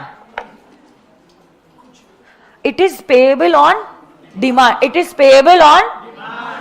The bill will be at maturity for payment on 4th if it is presented on 1. Invalid. Why? It is payable on demand. So you will not get grace days for this. आप 1 तारीख से 3 दिन add करोगे और 4 तारीख को payment दोगे, ऐसा होता है only if it is a time instrument, not if it is a demand instrument. Demand instrument में जब डिमांड किया उसी समय पे पेएबल हो जाता है. So this statement is invalid. और आप reasons, हाँ, check cannot be a time instrument, it is always demand. But a bill or a promissory note may be a time or a demand instrument. इस case में हमारा bill is a demand instrument. Demand instrument में grace days नहीं होते हैं. तो यहाँ पे अगर 1 तारीख को डिमांड किया है, 1 तारीख को ही पेमेंट दिया जाएगा. 1 + 3 days ऑफ ग्रेस, 4 तारीख का कॉन्सेप्ट यहाँ पे अट्रैक्ट नहीं हो. So this statement is invalid. I am not making all right this answer. बस a holder gives notice of dishonour of a bill. A holder gives notice of dishonor of a bill to all the parties except the acceptor. Holder gives notice of dishonor to all the parties except the acceptor. The drawer मतलब जिसने bill बनाया था, claims that he is discharged from his liability as the holder fails to give notice of dishonor to all the parties thereto. अच्छा, एक बात मैं आपको बताती हूं. Notice of dishonor is not required to be given to the maker of the promissory note, to the acceptor of a bill of exchange, and to the drawee of a check. यहां पे holder ने सबको notice of dishonour दिया है except the acceptor of a bill of exchange, क्योंकि उसको वैसे भी देने की जरूरत नहीं है. He does not have to give the notice to the acceptor of a bill of exchange. तो होल्डर ने जो किया है वो सही है, ड्रॉवर जो बोल रहा है वो गलत है. आई क्या बात समझ में?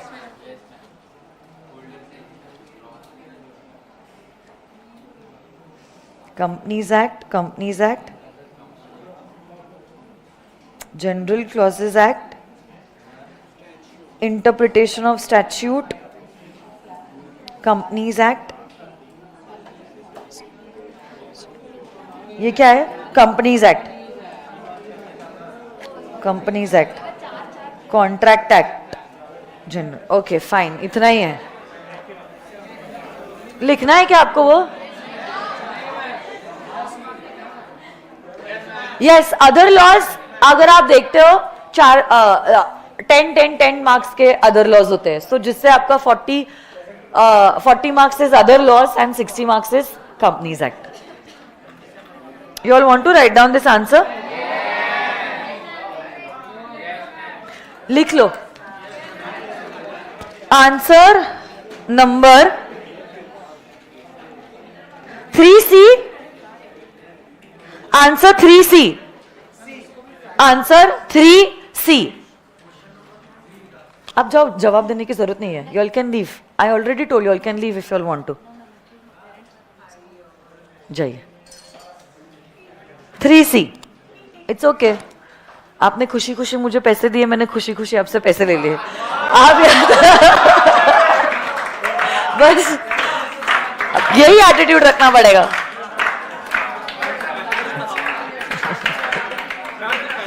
आप लोगों को ज्यादा प्यार दिया हुआ चलता नहीं है. चलो, क्या कर सकते बताओ. मेरे को कोई प्रॉब्लम नहीं है, मैं आपके लिए यहाँ पे हूँ. आपको I already told you on day 1 how much you are taking from me, that is up to you. और फिर यही बैच के वर्चुअल बच्चे जब रैंक में आएंगे ना, तब आप लोगों को बुरा लगेगा, या पास होएंगे ना तब आपको बुरा लगेगा. क्या? कौन? मेरे को आंसर्स आ रहे हैं उन लोगों के. आ जाइए, it's okay. How much you are taking from me, that is up to you. I already told you all initially. बाकी I am sitting over, I told you all. मैं बाद में बोलना नहीं है मुझे आप लोग कि मैम सब कुछ समझ गया, सब कुछ याद भी है, बट लिखने नहीं आता है. एक बच्चे ने अगर ये सवाल मुझसे पूछा, I am just going to walk away. I will tell you, look at your past record. Then you will understand why you all are not able to present the answers. चलो, लिखो आंसर 3C.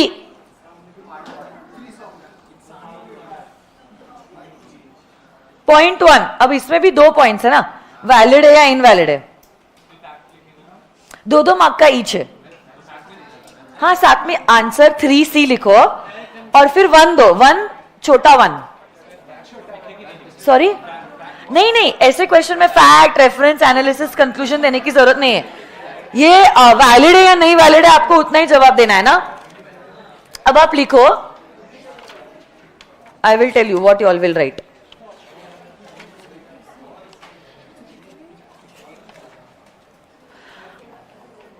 ये bill of exchange है ना. A bill of exchange in which no time for payment is mentioned is a demand instrument.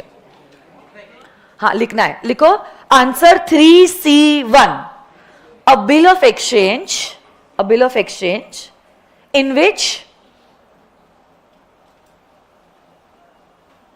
no time for payment is mentioned,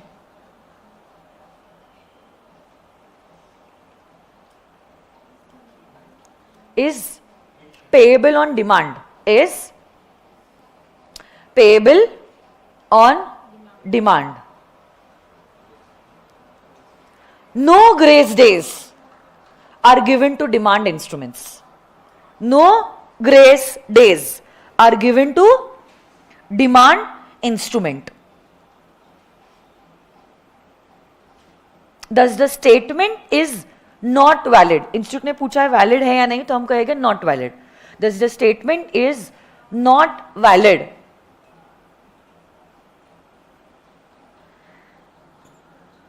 Thus the statement is not valid. And answer 3C2, छोटा 2.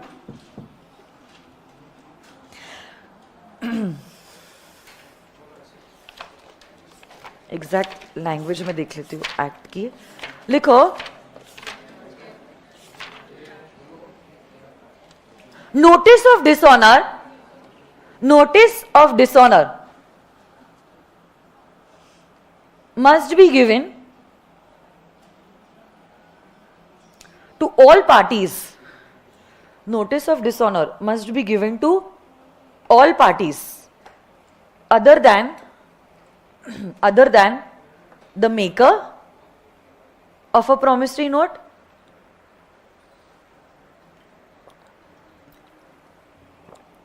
acceptor of a bill of exchange,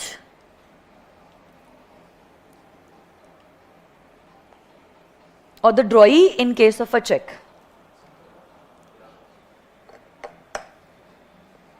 Or the drawee in case of a check.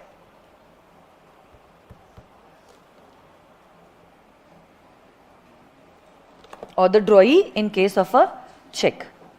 फिर आगे लिखो,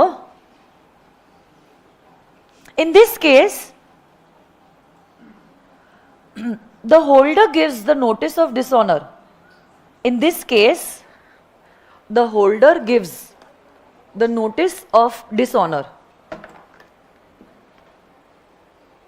to all the parties except the acceptor.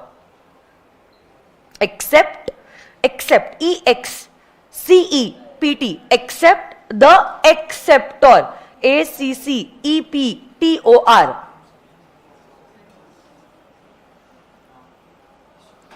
For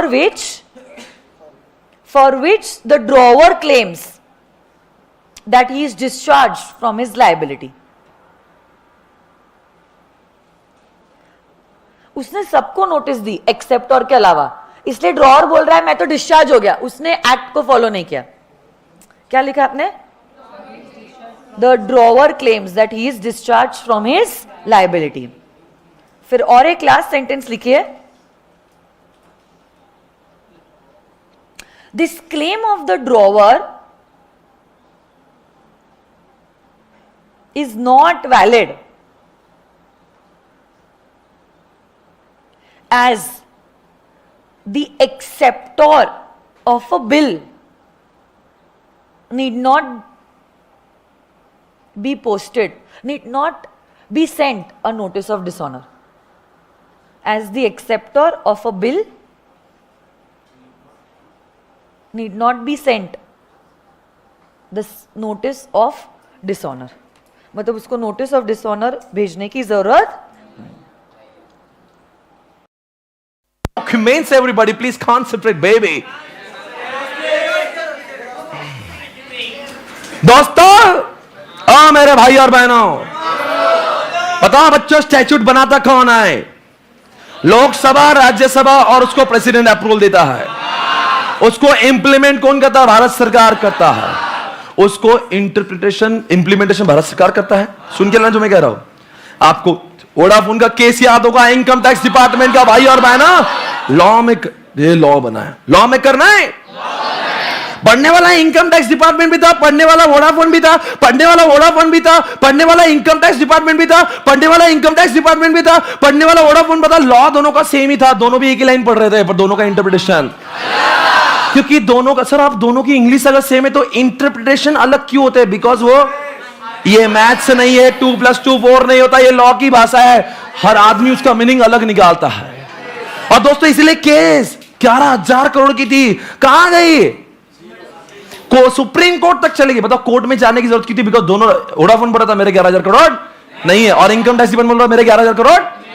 बताओ ऐसे समय पे अगर लॉइंग एक ही है, झगड़ा क्यों बढ़ा? बिकॉज दोनों को भी आईओएस का नॉलेज, अगर काश दोनों को भी आईओएस का नॉलेज होता तो आज कोर्ट में केसेस, आज भारतीय कोर्ट में केसेस ज्यादा क्यों भाई और बहनों? बिकॉज किसी को भी आईओएस पढ़ना है। आप सभी लोग इस छोटी सी उम्र में इंटरप्रिटेशन ऑफ स्टैट्यूट पढ़ोगे, आप बहुत आगे जाएंगे, क्योंकि आपका जो लेवल होगा सुप्रीम, नहीं कॉन्सेंट्रेट। दुनिया में 2 रूल है आईओएस के, 2 रूल, प्राइमरी रूल, फिर आएगा एड्स, इंटरनल एड्स, फिर एक चीज आएगी, और कौन सी? डिड्स को पढ़ते समय क्या करें, और एक चीज होती है subject to, notwithstanding and provided that. इतना ही करेंगे तो चैप्टर खत्म। तो बताओ बच्चों पूरे चैप्टर को कितने हिस्सों में डिवाइड किया? 1 रूल्स, 2 एड्स, 3 डिड को कैसा पढ़े, 4 notwithstanding, without prejudice and subject to का, तीनों का मतलब, बस इतना ही करेंगे चैप्टर खत्म। तो पूरे चैप्टर के सिर्फ 2 ही पेज आपको दिख रहा है, पर 2 पेज को 4 हिस्सों में डिवाइड करना। एक होता है रूल, रूल में 2 बच्चे बने, प्राइमरी, अरे एड्स 2 बच्चे बने, इंटरनल, अरे तीसरे बच्चे का नाम बोलो, डिड को कैसा पढ़े, और चौथी बात without prejudice, notwithstanding and subject to का मतलब क्या होता है? अरे देवियों सज्जनों, प्राइमरी रूल और सेकेंडरी रूल में बताओ क्या डिफरेंस है? प्राइमरी रूल के 6 बच्चे बताओ कौन से हैं? एक आपको दिख रहा होगा यहां पे, पहली बात तो लिटरल, दूसरी बात रीजनेबल, तीसरी एग्जिस्टिंग जनरस, चौथी बात बेनिफिशियल, पांचवी बात हार्मोनियस, और एक और एक्सेप्शनल। ये रूल्स है, मतलब this rules are to be used whenever you want to interpret the law. इन रूल्स का इस्तेमाल करके ही लॉ को इंटरप्रेट करेंगे तो कम से कम आपका कंफ्यूजन होगा। प्राइमरी के अंदर जो 2 बच्चे हैं, एक लिटरल है, एक रीजनेबल है, दोनों का डिफरेंस क्या है? अगर आप लाइन के बाहर नहीं जाते, जो लिखा वही यूज करते हो, लिटरल क्या reasonable. You are not going beyond the words, literal, you are going beyond the words. Literal से पढ़ते पढ़ते डाउट आ रहा है, कंफ्यूजन हो रहा है, अरे बोल रहे नहीं? आप बताओ ना दोस्तों, अगर मैं कह रहा हूं 149(1) में डायरेक्टर ओबीसी में 1 होना चाहिए, प्राइवेट में 2 और पब्लिक में 3 होना चाहिए। ऐसी लैंग्वेज बहुत सीधी है क्या? नहीं। कंफ्यूजन है क्या? एम्बिग्यूटी है क्या? लिटरल लगा है, टेंशन ना ले। पर कभी कभी लिटरल लगाने से मीनिंग निकलता ही नहीं, कुछ भलता ही मत नहीं, लॉ मेकर के इंटेंशन खराब हो जा रहे हैं, उस केस में क्या लगाएंगे? You have to read between the lines, आपको शब्दों के बाहर जाके पढ़ना होगा। जैसे example, proxy cannot speak during AGM. बताओ बच्चों, प्रॉक्सी बोल नहीं सकता क्या? मतलब लिख सकता क्या? अरे पर लॉ में तो लिखा है ना, बोल नहीं सकता। दोस्तों आपको मंशा जानना होगी, इंटेंशन पहचानना होगा। ये आदमी बोलने को अलाउ नहीं कर रहा, मतलब लिखने को भी अलाउ कैसे करेगा? इसका मतलब लिटरल यूज क्या? रीजनेबल। एक बात पूछूंगा, बचे हुए 4 में से बताओ मैं किसकी बात कर रहा हूं? अरे दूध, दही, अरे छाछ, पनीर, श्रीखंड, आइसक्रीम एक्सेट्रा। उस एक्सेट्रा का मीनिंग ऐसा होगा जैसे दूध के प्रोडक्ट होंगे। अगर दूध, छाछ, एक्सेट्रा मतलब क्या? Do etcetera will take the colour of any product which is related to milk. इसके मैं लिपस्टिक बोल सकता हूं क्या? अरे लाइनर, गन पाउडर बोल सकता हूं क्या? मैं टैल्कम पाउडर बोल सकता हूं क्या? नेल पॉलिश बोल सकता हूं क्या? अरे सर कुछ नहीं बोल सकते, बिकॉज ये ब्यूटी प्रोडक्ट है। और I know talking about milk products. ये कौन सा रूल है? अच्छे से बोला। आज के बाद में किसी ने कुछ गड़बड़ किया, जस्टिम जनरेस, गाली नहीं देने का, क्या बोलने का? जस्टिम जनरेस। गाली गलत शब्दों के बदले इजस्टिम जनरेस दे दो, मीनिंग दोनों का सेम ही है। आज के बदले किसको कुछ गलत बोलना है, गाली, गलत शब्दों का प्रयोग, मां बहन कुछ नहीं करेंगे, क्या बोलेंगे उसको? जस्टिम जनरेस। गाली भी हो जाएगी, उसको समझ भी जाएगा मेरे को गाली दे रहे, और आम जनता को समझेगा भी नहीं। एवरीबॉडी कब ऐसा लगा बूम बूम, ठीक है, बूम बूम। अच्छा एक बात मैं आपसे, दोस्तों, एक प्रोविजन ये बात कर रहा, दूसरा प्रोविजन ये बात कर रहा, क्या करेंगे? ऐसे समय पे हारमोनियस करेंगे। If one provision is talking something different, other provision talking something, in that case you are supposed to use what? दोस्तों दो चीजें अलग अलग थी, एक ही मुद्दे पर ये अलग बात कर रहा था, उसी मुद्दे पर ये अलग बात कर, दोनों को क्या कहेंगे इसको? एक बात पूछू क्या? एक बात है जो बड़ी खास है दोस्तों, मिस्टर पॉश, मिस्टर पॉश का देखो जोश दोस्तों। आप इसका रूल क्या है? बेनिफिशियल कंस्ट्रक्शन, इसको हेडन्स रूल भी बोलते हैं, इसके और क्या मिस्चिफ रूल भी बोलते, 3 नाम है इसके। देखो पॉश के केस में क्या हुआ था, पॉश को लॉन्ग फॉर्म बोलो, प्रिवेंशन ऑफ सेक्सुअल, ये एक्ट में क्या लिखा नहीं था कि एप्लीकेबिलिटी किसको है। अब दोस्तों जब बना था ये महिलाओं की सुरक्षा के लिए बना था कि महिलाओं को कोई छेड़े तो बजा देंगे, और वो लिव इन में रहने वाली लड़की उसको भी ऐसा ही ट्रीट करेंगे जैसे कि उसकी बीवी धर्मपत्नी है। जैसे किसी मिस्टर पॉश जैसे इंसान ने किसी लड़की को धोखा दे के लिव इन रिलेशनशिप के अंदर छोड़ दिया, लड़की रोई, लड़की को लॉ ने आधी प्रॉपर्टी दे दी। उसी के 6 महीने बाद एक किस्सा मिस्टर पॉश के साथ में हुआ। अब की बार लड़के ने लड़की को नहीं, लड़की ने ही पॉश को निकाला, और पॉश बहुत रोया। अब पॉश डिमांड कर रहा है वो लड़की की आधी संपत्ति मेरी, आधी संपत्ति तो बहुत दूर पुलिस ने डंडे से धोया भाई और बहना। बताओ ऐसा क्यों? बिकॉज इसको बोलते हैं बेनिफिशियल कंस्ट्रक्शन। मैंने the law was introduced, you are supposed to check the law was introduced for whom, आखिरी लॉ किसके लिए आया था, उसी को ही उसका बेनिफिट मिला, इसलिए लिखता है बेनिफिशियल कंस्ट्रक्शन। एवरीबॉडी, इसे नाम में लिखा किसके बेनिफिट के लिए आया था, महिलाओं के लिए, और पॉश कौन है, पुरुष है, तो इसको फायदा होगा क्या? नहीं होगा। अगला सवाल, कभी वो मेल लगता है, कभी वो शाल लगता है, कभी वो एंड लगता है, कभी वो और लगता है, कभी कभी मेरे दिल में कभी मे को शल यूज करना होगा, और शल को हमेशा में ही होता है, और शल पर कभी कभी पढ़ते समय आपको ऐसा लग रहा है कि मे का इसका मतलब वो रेपिस्ट है, रेपिस्ट मे बी पनिश्ड। अरे कैसा मे है ये, इस मे को तो ऐसा समझ लेना। और दोस्तों कभी वो एंड लगता है, एंड को एंड ही पढ़ना, और को और ही पढ़ना, 99% केसेस में वही होगा, और को और पढ़ेंगे, एंड को एंड पढ़ेंगे, पर कभी कभी एंड को और को जरूरत पड़ने, क्योंकि अगर एंड लिखकर उसका मतलब बेमतलब हो रहा होगा तो आपने उसका मतलब और कर लेना, और लिख के उसका मतलब बेमतलब हो रहा तो उसका मतलब एंड कर लेना। समझ में आया मैं क्या बोल रहा हूं? दोस्तों सुनो ना, एक बात बोलना चाहता हूं। सेकेंडरी में आप याद कर, बेगम ले गई सॉस में, अरे बेगम को ले गए, अरे बेगम को ले गए, बेगम को ले गए, कुछ जो मुझे ले गए, इस समय देख रहे वो शक भरी निगाहों देख रही है इंसान, बेगम लेगम क्या बोल रहा है। दोस्तों लेगम को ही नड़ा दिया बेगम। पॉइंट नंबर 2 में ले गई उसको बता दिया ले गए, और तीसरे में सॉस में ए नौसीचूर सॉसेस। देखो ना क्या नाम है इसका, नौसीचूर, मोतीचूर नहीं बेटा, नौसीचूर। एक बात हम पूछेंगे आपसे, एक कौन जवाब देगा? मैं तीनों में से किसकी बात कर रहा हूं? क्या मैं बेगम की बात कर रहा हूं, क्या मैं लेगे की बात कर रहा हूं, क्या मैं नौसीचूर सॉसेस? आप बताना, देखते किसका दिमाग कितना चलता है।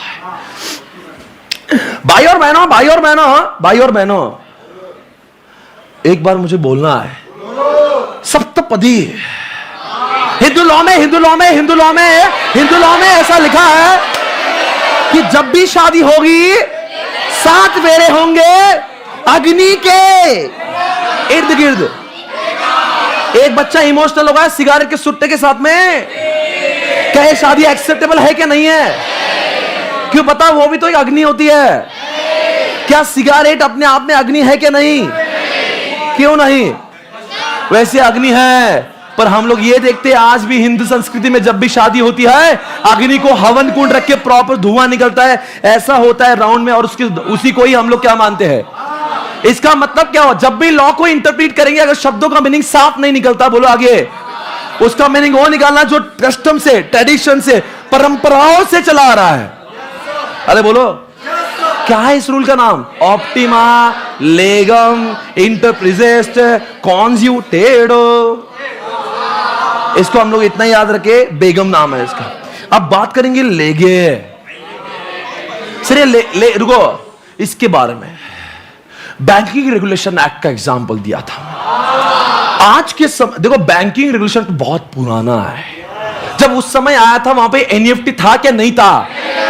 आज जब एनईएफटी में कोई फंड ट्रांसफर में कोई प्रॉब्लम हो जाए, कोई फ्रॉड हो जाए, और अगर आप भी बैंकिंग रेगुलेशन एक्ट का इस्तेमाल करते हो, आपकी भूल होगी, बिकॉज आपको जानना होगा, भले वो बैंक का लॉ है, पर जब उस समय बना था तब एनईएफटी, आरटीजीएस, अरे नेट बैंकिंग, अरे एटीएम, अरे मोबाइल बैंकिंग, जब ये चीजें जब लॉ बना जाता था ही नहीं, तो इन सब चीजों में अगर कांड हो गया, मोबाइल में हो गया, एनईएफटी में हो गया, तो आप बैंकिंग रेगुलेशन एक्ट का इस्तेमाल कैसे कर सकते हो भाई?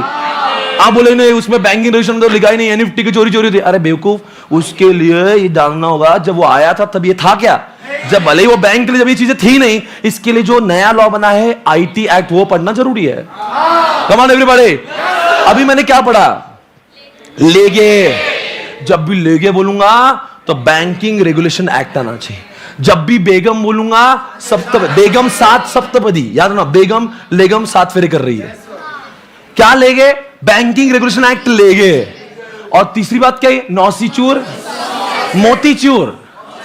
एक बात बताओ, एंटरटेनमेंट, मोतीचूर का लड्डू खाएंगे तो एंटरटेनमेंट तो होगा ही। मोतीचूर सॉसिस, नौसीचूर सॉसिस। और सर ये कहां से लाया आपने एंटरटेनमेंट? एंटरटेनमेंट एंटरटेनमेंट एंटरटेनमेंट अगर 3 जगहों पर लिखा है, अगर मान लो यहां पे रिलायंस का कौन सा पार्क है वो? अच्छा, रिलायंस का कौन सा है लोनावाला के पास? इमेजिका। वहां पे लिखा है इमेजिका एंटरटेनमेंट्स। यहां पे पीवीआर के बाजू में भी लिखा है पीवीआर एंटरटेनमेंट्स। आप बताओ, दोनों भी शब्दों का स्पेलिंग सेम आए तो लॉ कह रहा है दोनों का मतलब एक नहीं होगा। जो रिलायंस इमेजिका है वहां पे एंटरटेन का मतलब होता है वाटर पार्क या राइड्स। अगर पीवीआर सिनेमा में आप गए, तुम्हारे यहां पे वाटर पार्क नहीं, क्या आप सब मौत धोएगा, बाउंसर धोएंगे आपको और आपके ऊपर मूवी बनाएंगे। ट्राई टू अंडरस्टैंड दोस्तों, आपको समझना चाहिए कि कौन से कॉन्टेक्स्ट में उन शब्दों का इस्तेमाल किया। अगर कोई थिएटर अपने बाहर एंटरटेनमेंट लिख रहा है, आप उसको बोले भाई वाटर पार्क किधर का, इतना मोरा है। इसीलिए समझना चाहिए। अरे बोलो क्या, जिस शब्द का इस्तेमाल, बोलो क्या, जहां पे हो रहा है ना वो कॉन्टेक्स्ट देखिए। भले ही दोनों का मीनिंग क्या है, दोनों का नाम एंटरटेनमेंट है, पर दोनों के विचार, एक्सप्लेनेशन, मीनिंग देखना होगा किस कॉन्टेक्स्ट में। तो नौसीचूर सॉसिस बोलते हो, नौसीचूर मतलब मोतीचूर, और मोतीचूर खाते खाते एंटरटेनमेंट होता है। एंटरटेनमेंट वर्ड को याद रखना। बोलो बच्चा, बेगम ले गए सॉस में। अब बताओ बेगम मतलब कौन सा एग्जांपल आएगा? बेगम मतलब 7 फेरे सप्तपदी। बेगम ले गए बैंकिंग रेगुलेशन एक्ट को ले गए। और तीसरी बात, अरे सॉस का मतलब क्या है? मोतीचूर, नौसीचूर, मोतीचूर, मोतीचूर खाएंगे, एंटरटेनमेंट होगा। एंटरटेनमेंट का एग्जांपल देखो बच्चों, मेरा काम सिर्फ एग्जांपल देना नहीं है। मुझे बड़ी ये समस्या होती है, मैं टेंशन लेता हूं कि अगर जो मैंने एक्सप्लेनेशन दिया है, हो सकता है एग्जामिनेशन में उसका एग्जांपल याद नहीं आया। तो अगर आप लेगे बोल रहे हो, आपको बैंकिंग रेगुलेशन याद नहीं आया, आप कस्टम क्या बोलते हो बेगम बोल रहे हो, लेगम बोल, आपको सप्तपदी नहीं याद है, और नौसीचूर मोतीचूर बोल रहे हो, आपको एंटरटेनमेंट, तो फिर मैं पढ़ा के फायदा क्या है? क्या पढ़ाना ही मेरा काम है, आपको रिटेंशन भी करवाना? आपको मार्क्स कब मिलेंगे? एक बात पूछूं क्या, डायरेक्टरी और मैंडेटरी का डिफरेंस बताओ। कौन सा नहीं करने से पनिशमेंट होती है, डायरेक्टरी या मैंडेटरी? और कौन सा, देखो स्वच्छ भारत इंडिया में डायरेक्टरी के मैंडेटरी? आपने सिंगापुर में अगर एक भी पाउच रास्ते पे भेजा ना, रास्ते पे डाल दिया, वहां पे आपको पहले डंडे से धोएंगे, फाइन लेंगे और आपके हाथों से उठाएंगे वापस। आप बताओ मुझे मैंडेटरी के जीएसटी इंडिया में मैंडेटरी है क्या? क्या डायरेक्टरी जीएसटी डायरेक्टरी है? मेरी इच्छा है भरूंगा, नहीं इच्छा भरूंगा। देखते 135 में व्हाट इज डायरेक्टरी? 135 सीएसआर भरना डायरेक्टरी है, क्या बनाना मैंडेटरी है? कमिटी। आई होप बताओ मैंडेटरी और डायरेक्टरी में कौन सा नहीं करने से पनिशमेंट होती है? कौन सा नहीं करना आपको जेल में भी ले जा सकता है? कौन सा सिर्फ एडवाइजेबल है? दोस्तों दुनिया में इंटरनल एड्स भी होता है, एक्सटर्नल एड्स भी होता है। What is the meaning of aids? यार अगर मान लो कोई बेयर एक्ट की चीजें आपको इंटरप्रेट करने में मदद कर रही है तो उसका नाम क्या होगा? और कोई चीजें बेयर एक्ट में नहीं है फिर भी आपको मदद कर रही है, अरे बोलो यार। देखो बच्चों, एड्स का मतलब यहां पे होता है मदद होती है। अगर कभी कभी कोई चीजें हमारे बेयर एक्ट में ही लिख कर जिसको इंटरप्रिटेशन में फायदा होता है, हम कहेंगे अरे बोलो ना। और जो चीजें बेयर एक्ट में भी नहीं फिर भी उपयोगी होती है। एक सवाल मैं पूछ लेता हूं, अगर मान लो कोई डिक्शनरी में डेफिनेशन दी है और इनकम टैक्स एक्ट में भी सैलरी की डेफिनेशन दी है, कौन सा सैलरी की डेफिनेशन यूज करोगे? तो पहले हम लोग इंटरनल एड्स करेंगे, और अगर वहां पे डेफिनेशन नहीं है तो हम लोग कहां जाएंगे? बताओ बच्चों, इंटरनल में एक एक चीज पूछता हूं मैं। लॉन्ग टाइटल याद करो, कौन सा एग्जांपल दिया था मैंने? कंपनीज एक्ट का लॉन्ग टाइटल। क्या आपको लगता नहीं कोई भी एक्ट का जो लॉन्ग टाइटल होता है वो आपको इंटरप्रीट करने के लिए मदद कर सकता है? क्या उसका इस्तेमाल इंटरप्रिटेशन में होना चाहिए? प्रीएम्बल का मतलब होता है कोई भी एक्ट पढ़ने से पहले एक्ट मत पढ़ो, उसके ऑब्जेक्टिव, उसके स्कोप, उसके गोल्स को, उसके पर्पस को जानना जरूरी है। पहले एक्ट के सेक्शन पढ़ेंगे या उसका प्रीएम्बल पढ़ेंगे? क्या उससे भी आपको इंटरप्रिटेशन में समझ में आता है क्या? अगला सवाल आपसे पूछेंगे दोस्तों, हेडिंग टाइटल की बात करेंगे, बताएंगे दोस्तों चैप्टर नंबर 8, 9, 10 क्या है? 8 क्या होता है? डिविडेंड। 9 क्या होता है? और 10 क्या होता है? ऑडिट। आप बताओ 8 में अगर सेक्शन नंबर 8 में लिखा है कि डिविडेंड क्या है और सेक्शन नंबर 123 से 127 है और चैप्टर का नाम डिविडेंड है, तो हमें चैप्टर का नाम देख के समझते हैं आने वाले 5 सेक्शन में लोग डिविडेंड के बारे में पढ़ने वाले हैं। और अकाउंट्स का टाइटल पढ़ के हम लोग समझते हैं 128 से 138 में पूरा अकाउंटिंग पढ़ने वाले। So don't you think to make an interpretation chapter का नाम और चैप्टर का number makes the difference? Yes और नो? अगला सवाल, मार्जिनल नोट्स कौन सी जगह पे यूज होता है और कौन सी जगह पे नहीं? आमतौर पर मार्जिनल नोट्स का इस्तेमाल इंटरप्रिटेशन के लिए नहीं होता। सिर्फ जब भारत के संविधान जो बाबा अंबेडकर ने लिखा है, बोलो आगे, उसी का ही इंटरप्रिटेशन में मार्जिनल नोट का इस्तेमाल किया था अथवा? अगला सवाल, इलस्ट्रेशन। एक बात पूछू, कभी कोई चीज समझने के लिए इलस्ट्रेशन दिया होगा? लॉ कुछ अलग कह रहा है, इलस्ट्रेशन कुछ अलग कह रहा है, लॉ की मानेंगे। इलस्ट्रेशन की इज्जत लॉ से बढ़ के नहीं है। अगला सवाल, oh my God, proviso. Proviso का मतलब क्या? प्रोवाइडेड दैट, फर्दर प्रोवाइडेड, ये क्वालिफिकेशन होता है सब्जेक्ट टू, राइट? एक बात करो, प्रोविजो को इग्नोर करना चाहिए, प्रोविजो को पढ़ना चाहिए? Do you think proviso is important to interpret the law? Explanation की बात करो ना। 151 में स्मॉल शेयर होल्डर की बात की थी। स्मॉल शेयर होल्डर भी अपने बिहाफ में एक डायरेक्टर का अपॉइंटमेंट कर सकता है, पर सबसे बड़ी प्रॉब्लम है सेक्शन में तो लिख दिया स्मॉल शेयर होल्डर कर सकते हैं, पर यही पता नहीं कि स्मॉल शेयर होल्डर कौन होते हैं। इसलिए हमने एक्सप्लेनेशन में पढ़ा स्मॉल शेयर होल्डर वो होते हैं जिनका नॉमिनल वैल्यू 20,000 से कम होता है। बताओ क्या होता अगर एक्सप्लेनेशन नहीं पढ़ते तो? समझ? Do you think explanation is important to interpret the law? अरे हाँ या ना? अरे how is the josh everybody? देखो अगले 5 मिनट में चैप्टर खत्म, प्लीज कौन सा अगला जवाब देंगे? बच्चों शेड्यूल को पढ़ना चाहिए कि नहीं पढ़ना चाहिए? ये शेड्यूल बनाते क्यों है? You don't have to write the same thing. देखो शेड्यूल 3 अकाउंट के, शेड्यूल 7 सीएसआर, शेड्यूल 5 रेम्यूनरेशन जितना देना होता है डायरेक्टर्स को उसके बारे में, तो शेड्यूल 7 आपको मालूम है सीएसआर। शेड्यूल 3 मालूम है कौन सा? बताओ ये बार बार अकाउंटिंग का फॉर्मेट लिखेंगे या सिर्फ बार बार शेड्यूल 3 लिखेंगे, ताकि same thing you are not required to read again and again? तो do you think wherever you want to interpret the law you should respect schedules also? क्या शेड्यूल्स को law read करते समय फायदा है या नहीं है? एक बात आज सभी को सूचना देना चाहूंगा, जितने भी, हर एक के लिए मैंने एग्जांपल दिया है, चाहे एड्स पढ़ा रहा हूं मैं, चाहे रूल्स पढ़ा रहा हूं, हर किसी के example they. Do not right this law without an what, without an example, because सामने जैसे अगर मान लीजिए ये एक्ट वैसा बहुत बोरिंग है आईओएस, पर आपको अभी समझ में आ रहा है, इंटरेस्ट कर रहा है, बिकॉज मैंने एग्जामिनेशन में उसको भी आपका पेपर रीड करने बहुत मजा आएगा अगर आपने ये, इसको लिखना बहुत मुश्किल है, एग्जाम्पल जरूर लिखना, हर किसी का एग्जाम्पल मैंने दिया हुआ है। अगला सवाल, ये दोस्तों डेफिनेशन किसकी रिस्पेक्ट ज्यादा, जो लॉ में दी है जो बाहर दी है? मान लो ऑक्सफोर्ड डिक्शनरी में डेफिनेशन दी है, मेरे लॉ में डेफिनेशन दी है, किसको रीड मैंने करना चाहिए? और अगर लॉ में नहीं दी है तो बाहर की डेफिनेशन करना जरूरी है क्या? करूंगा तो करूंगा, नहीं तो नहीं करूंगा। बाहर की डेफिनेशन यूज करना, ऑक्सफोर्ड की विकिपीडिया करा तो करा, नहीं तो उस पर कोई भी कंपल्शन है। अगला सवाल पूछू क्या? एक बात पूछूंगा, दुनिया में सेकेंडरी क्या बोलते हैं, एक्सटर्नल एड्स होते हैं, हिस्टोरिकल। एक्सटर्नल का मतलब क्या है? जो बेयर एक्ट में नहीं है फिर भी उसका उपयोग इंटरप्रिटेशन में हो सकता है। ये what is the meaning of historical setting? जब भी कोई लॉ पढ़ते हो तो आपको उसकी पूर्व जानकारी पता होनी चाहिए। आखिर ये लॉ जिस समय आया था उस समय देश में 2013 का जब आप कंपनीज एक्ट पढ़ रहे थे, आपको पता होना चाहिए 2008, 9, 10, 11, 12 में इंडिया में क्या चल रहा था, जिसके चलते 2013 का कंपनीज एक्ट आया। तो बताओ बच्चों, आपको लॉ कब समझ में आई? जब उसकी हिस्ट्री पता है कि नहीं पता है? कभी भी कोई आप फोर्ट देखने जाते, फोर्ट देखने का मजा ही नहीं था अगर उसका इतिहास पता नहीं है। इसलिए आपको इतिहास, वो यहाँ पे महाराजा बैठता था, यहाँ से लड़ाई होती थी, आपको अच्छा creates your interest, right? Okay, number 2, एक बात पूछू क्या? What is the meaning of consolidation? कभी कभी दो चीजों को मिला के एक तैयार होता है। एग्जाम्पल, जीएसटी एक बच्चा है जिसके दो पापा है, एक वैट है, एक सर्विस टैक्स है। तो जब भी जीएसटी पढ़ेंगे तो इधर से सर्विस टैक्स, इधर से वैट बना जीएसटी, तो इसलिए जीएसटी को पहले पढ़ेंगे या वैट सर्विस टैक्स को? If you want to know more about GST, you should know more about analogous. अलग अलग समय पर अलग अलग लॉ बने हैं दोस्तों। कस्टमर को बचाने के लिए भारत में दो एक्ट, एक कंज्यूमर प्रोटेक्शन, दूसरी बात कॉम्पिटिशन एक्ट। मुझे बताओ क्या करना चाहिए आपको? एक का नॉलेज होना है, दोनों का? जब तक देखो एक चीज होगी और अलग अलग भिन्न भिन्न लॉ होंगे तो सारे लॉ पढ़ेंगे नहीं, तब तक आपको समझेगा नहीं। अरे बोले नहीं। डेटा को प्रोटेक्ट करने के लिए इंडिया में दो लॉ है, intellectual property act and cyber act. जब तक दोनों को नहीं पढ़ेगा आपको इंटरप्रिटेशन करना है। नेक्स्ट पॉइंट बताओ, यूज ऑफ। अच्छा बताओ एक सवाल, फॉरेन डिसीजन, मान लो कि इंडिया में 26/11 का हादसा हुआ, टेररिस्ट अटैक हुआ, ऐसे ही हादसा 9/11 में होता यूएसए में, उधर के कोर्ट ने क्या जजमेंट दिया? क्या वो कंपल्सरी भारतीय कोर्ट को फॉलो करना जरूरी है? कंपल्सरी है? नहीं। यूज का रेफरेंस कर सकते हैं पर कंपल्सरी। रिपील्ड मतलब क्या? कभी अभी आप देखते हो अभी इसका रेट जो राइस का रेट 30 रुपए से नहीं, अब 30 रुपए का 25 रुपए हो गया। मुझे बताओ जो डिलीटेड चीजें क्यों पढ़ना चाहिए? ताकि पता होना चाहिए कि अगर जब डिलीटेड पढ़ते हो ना तो नए का पढ़ने का मजा है।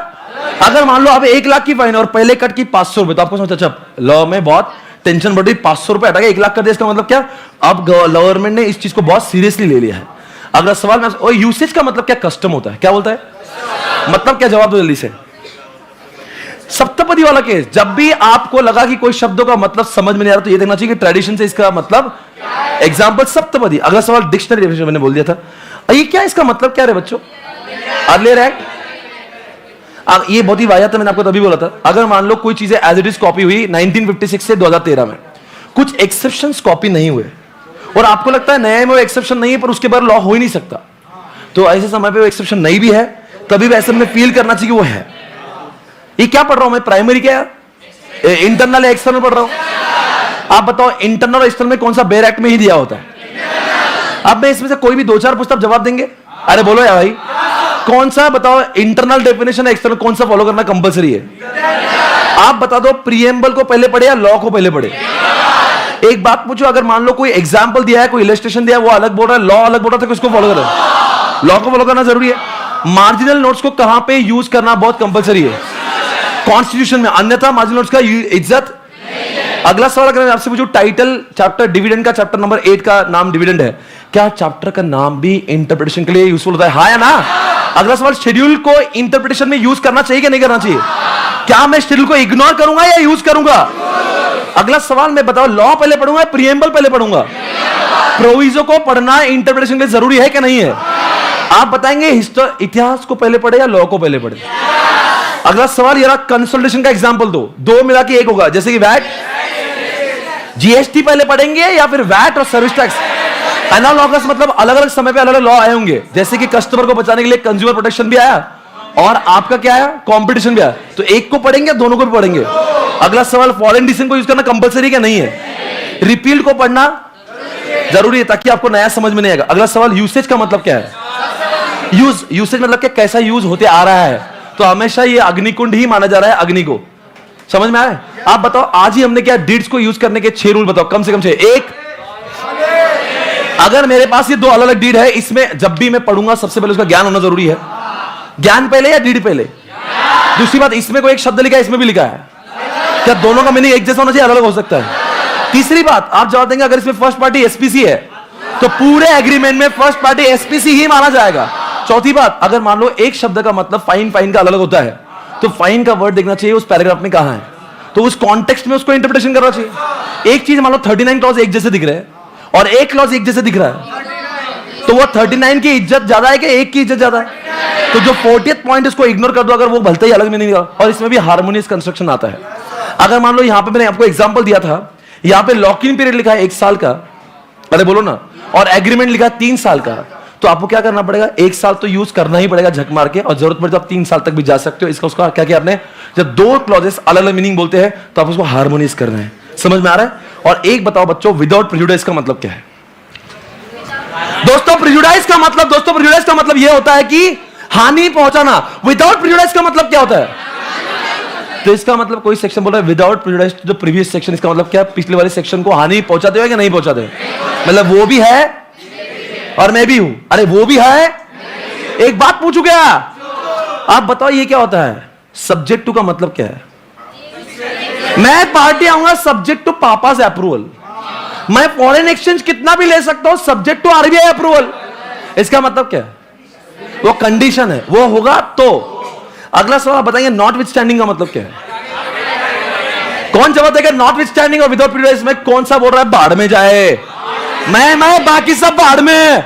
नॉट विथ स्टैंड मतलब नॉट विथ स्टैंड, मेरे सामने कोई भी खड़ा नहीं सकता, किसी की औकात नहीं। Not with stand, nobody can stand in front of me. और विदाउट प्रेजुडिस मतलब क्या? वो भी है मैं भी हूं, वो भी है मैं भी। इसको इस iOS को हमने पूरी तरह से रिवाइज किया। बताएंगे पूरा चैप्टर कौन से कितने हिस्सों में डिवाइड होता है? एक रूल, एड्स, डिड के और लास्ट में 3 नाम, subject to, notwithstanding, without. बताएंगे रूल कितने टाइप के होते हैं? Primary, ads, internal. प्राइमरी के 6 बच्चे, एक literal, reasonable, harmonious, beneficial, exceptional, ejusdem generis. और इसका तो है ले गई, बेगम को ले गए सॉस में, तो बेगम आ गए, ले गए बेगम मतलब लेगम, ले गए सॉस में मतलब नौसीचूर सॉसेस। याद आ रहा है? आप बताओ प्राइमरी और सेकेंडरी में कौन सा बेयर एक्ट में होता है और कौन सा नहीं होता है? आप बताएंगे। हमने डीड के भी 5 पॉइंट देख लिए और इसके बाद में not with standing, without prejudice और सब्जेक्ट। बताओ नॉट विथ स्टैंडिंग और विदाउट प्रेजुडिस में कौन सा बोलता है बाकी सब बंगार है? कौन सा बोलता है वो भी है मैं भी हूं? ओके, एक बार ताली बजाओ सभी लोग। क्या बात है, सुपर। My God.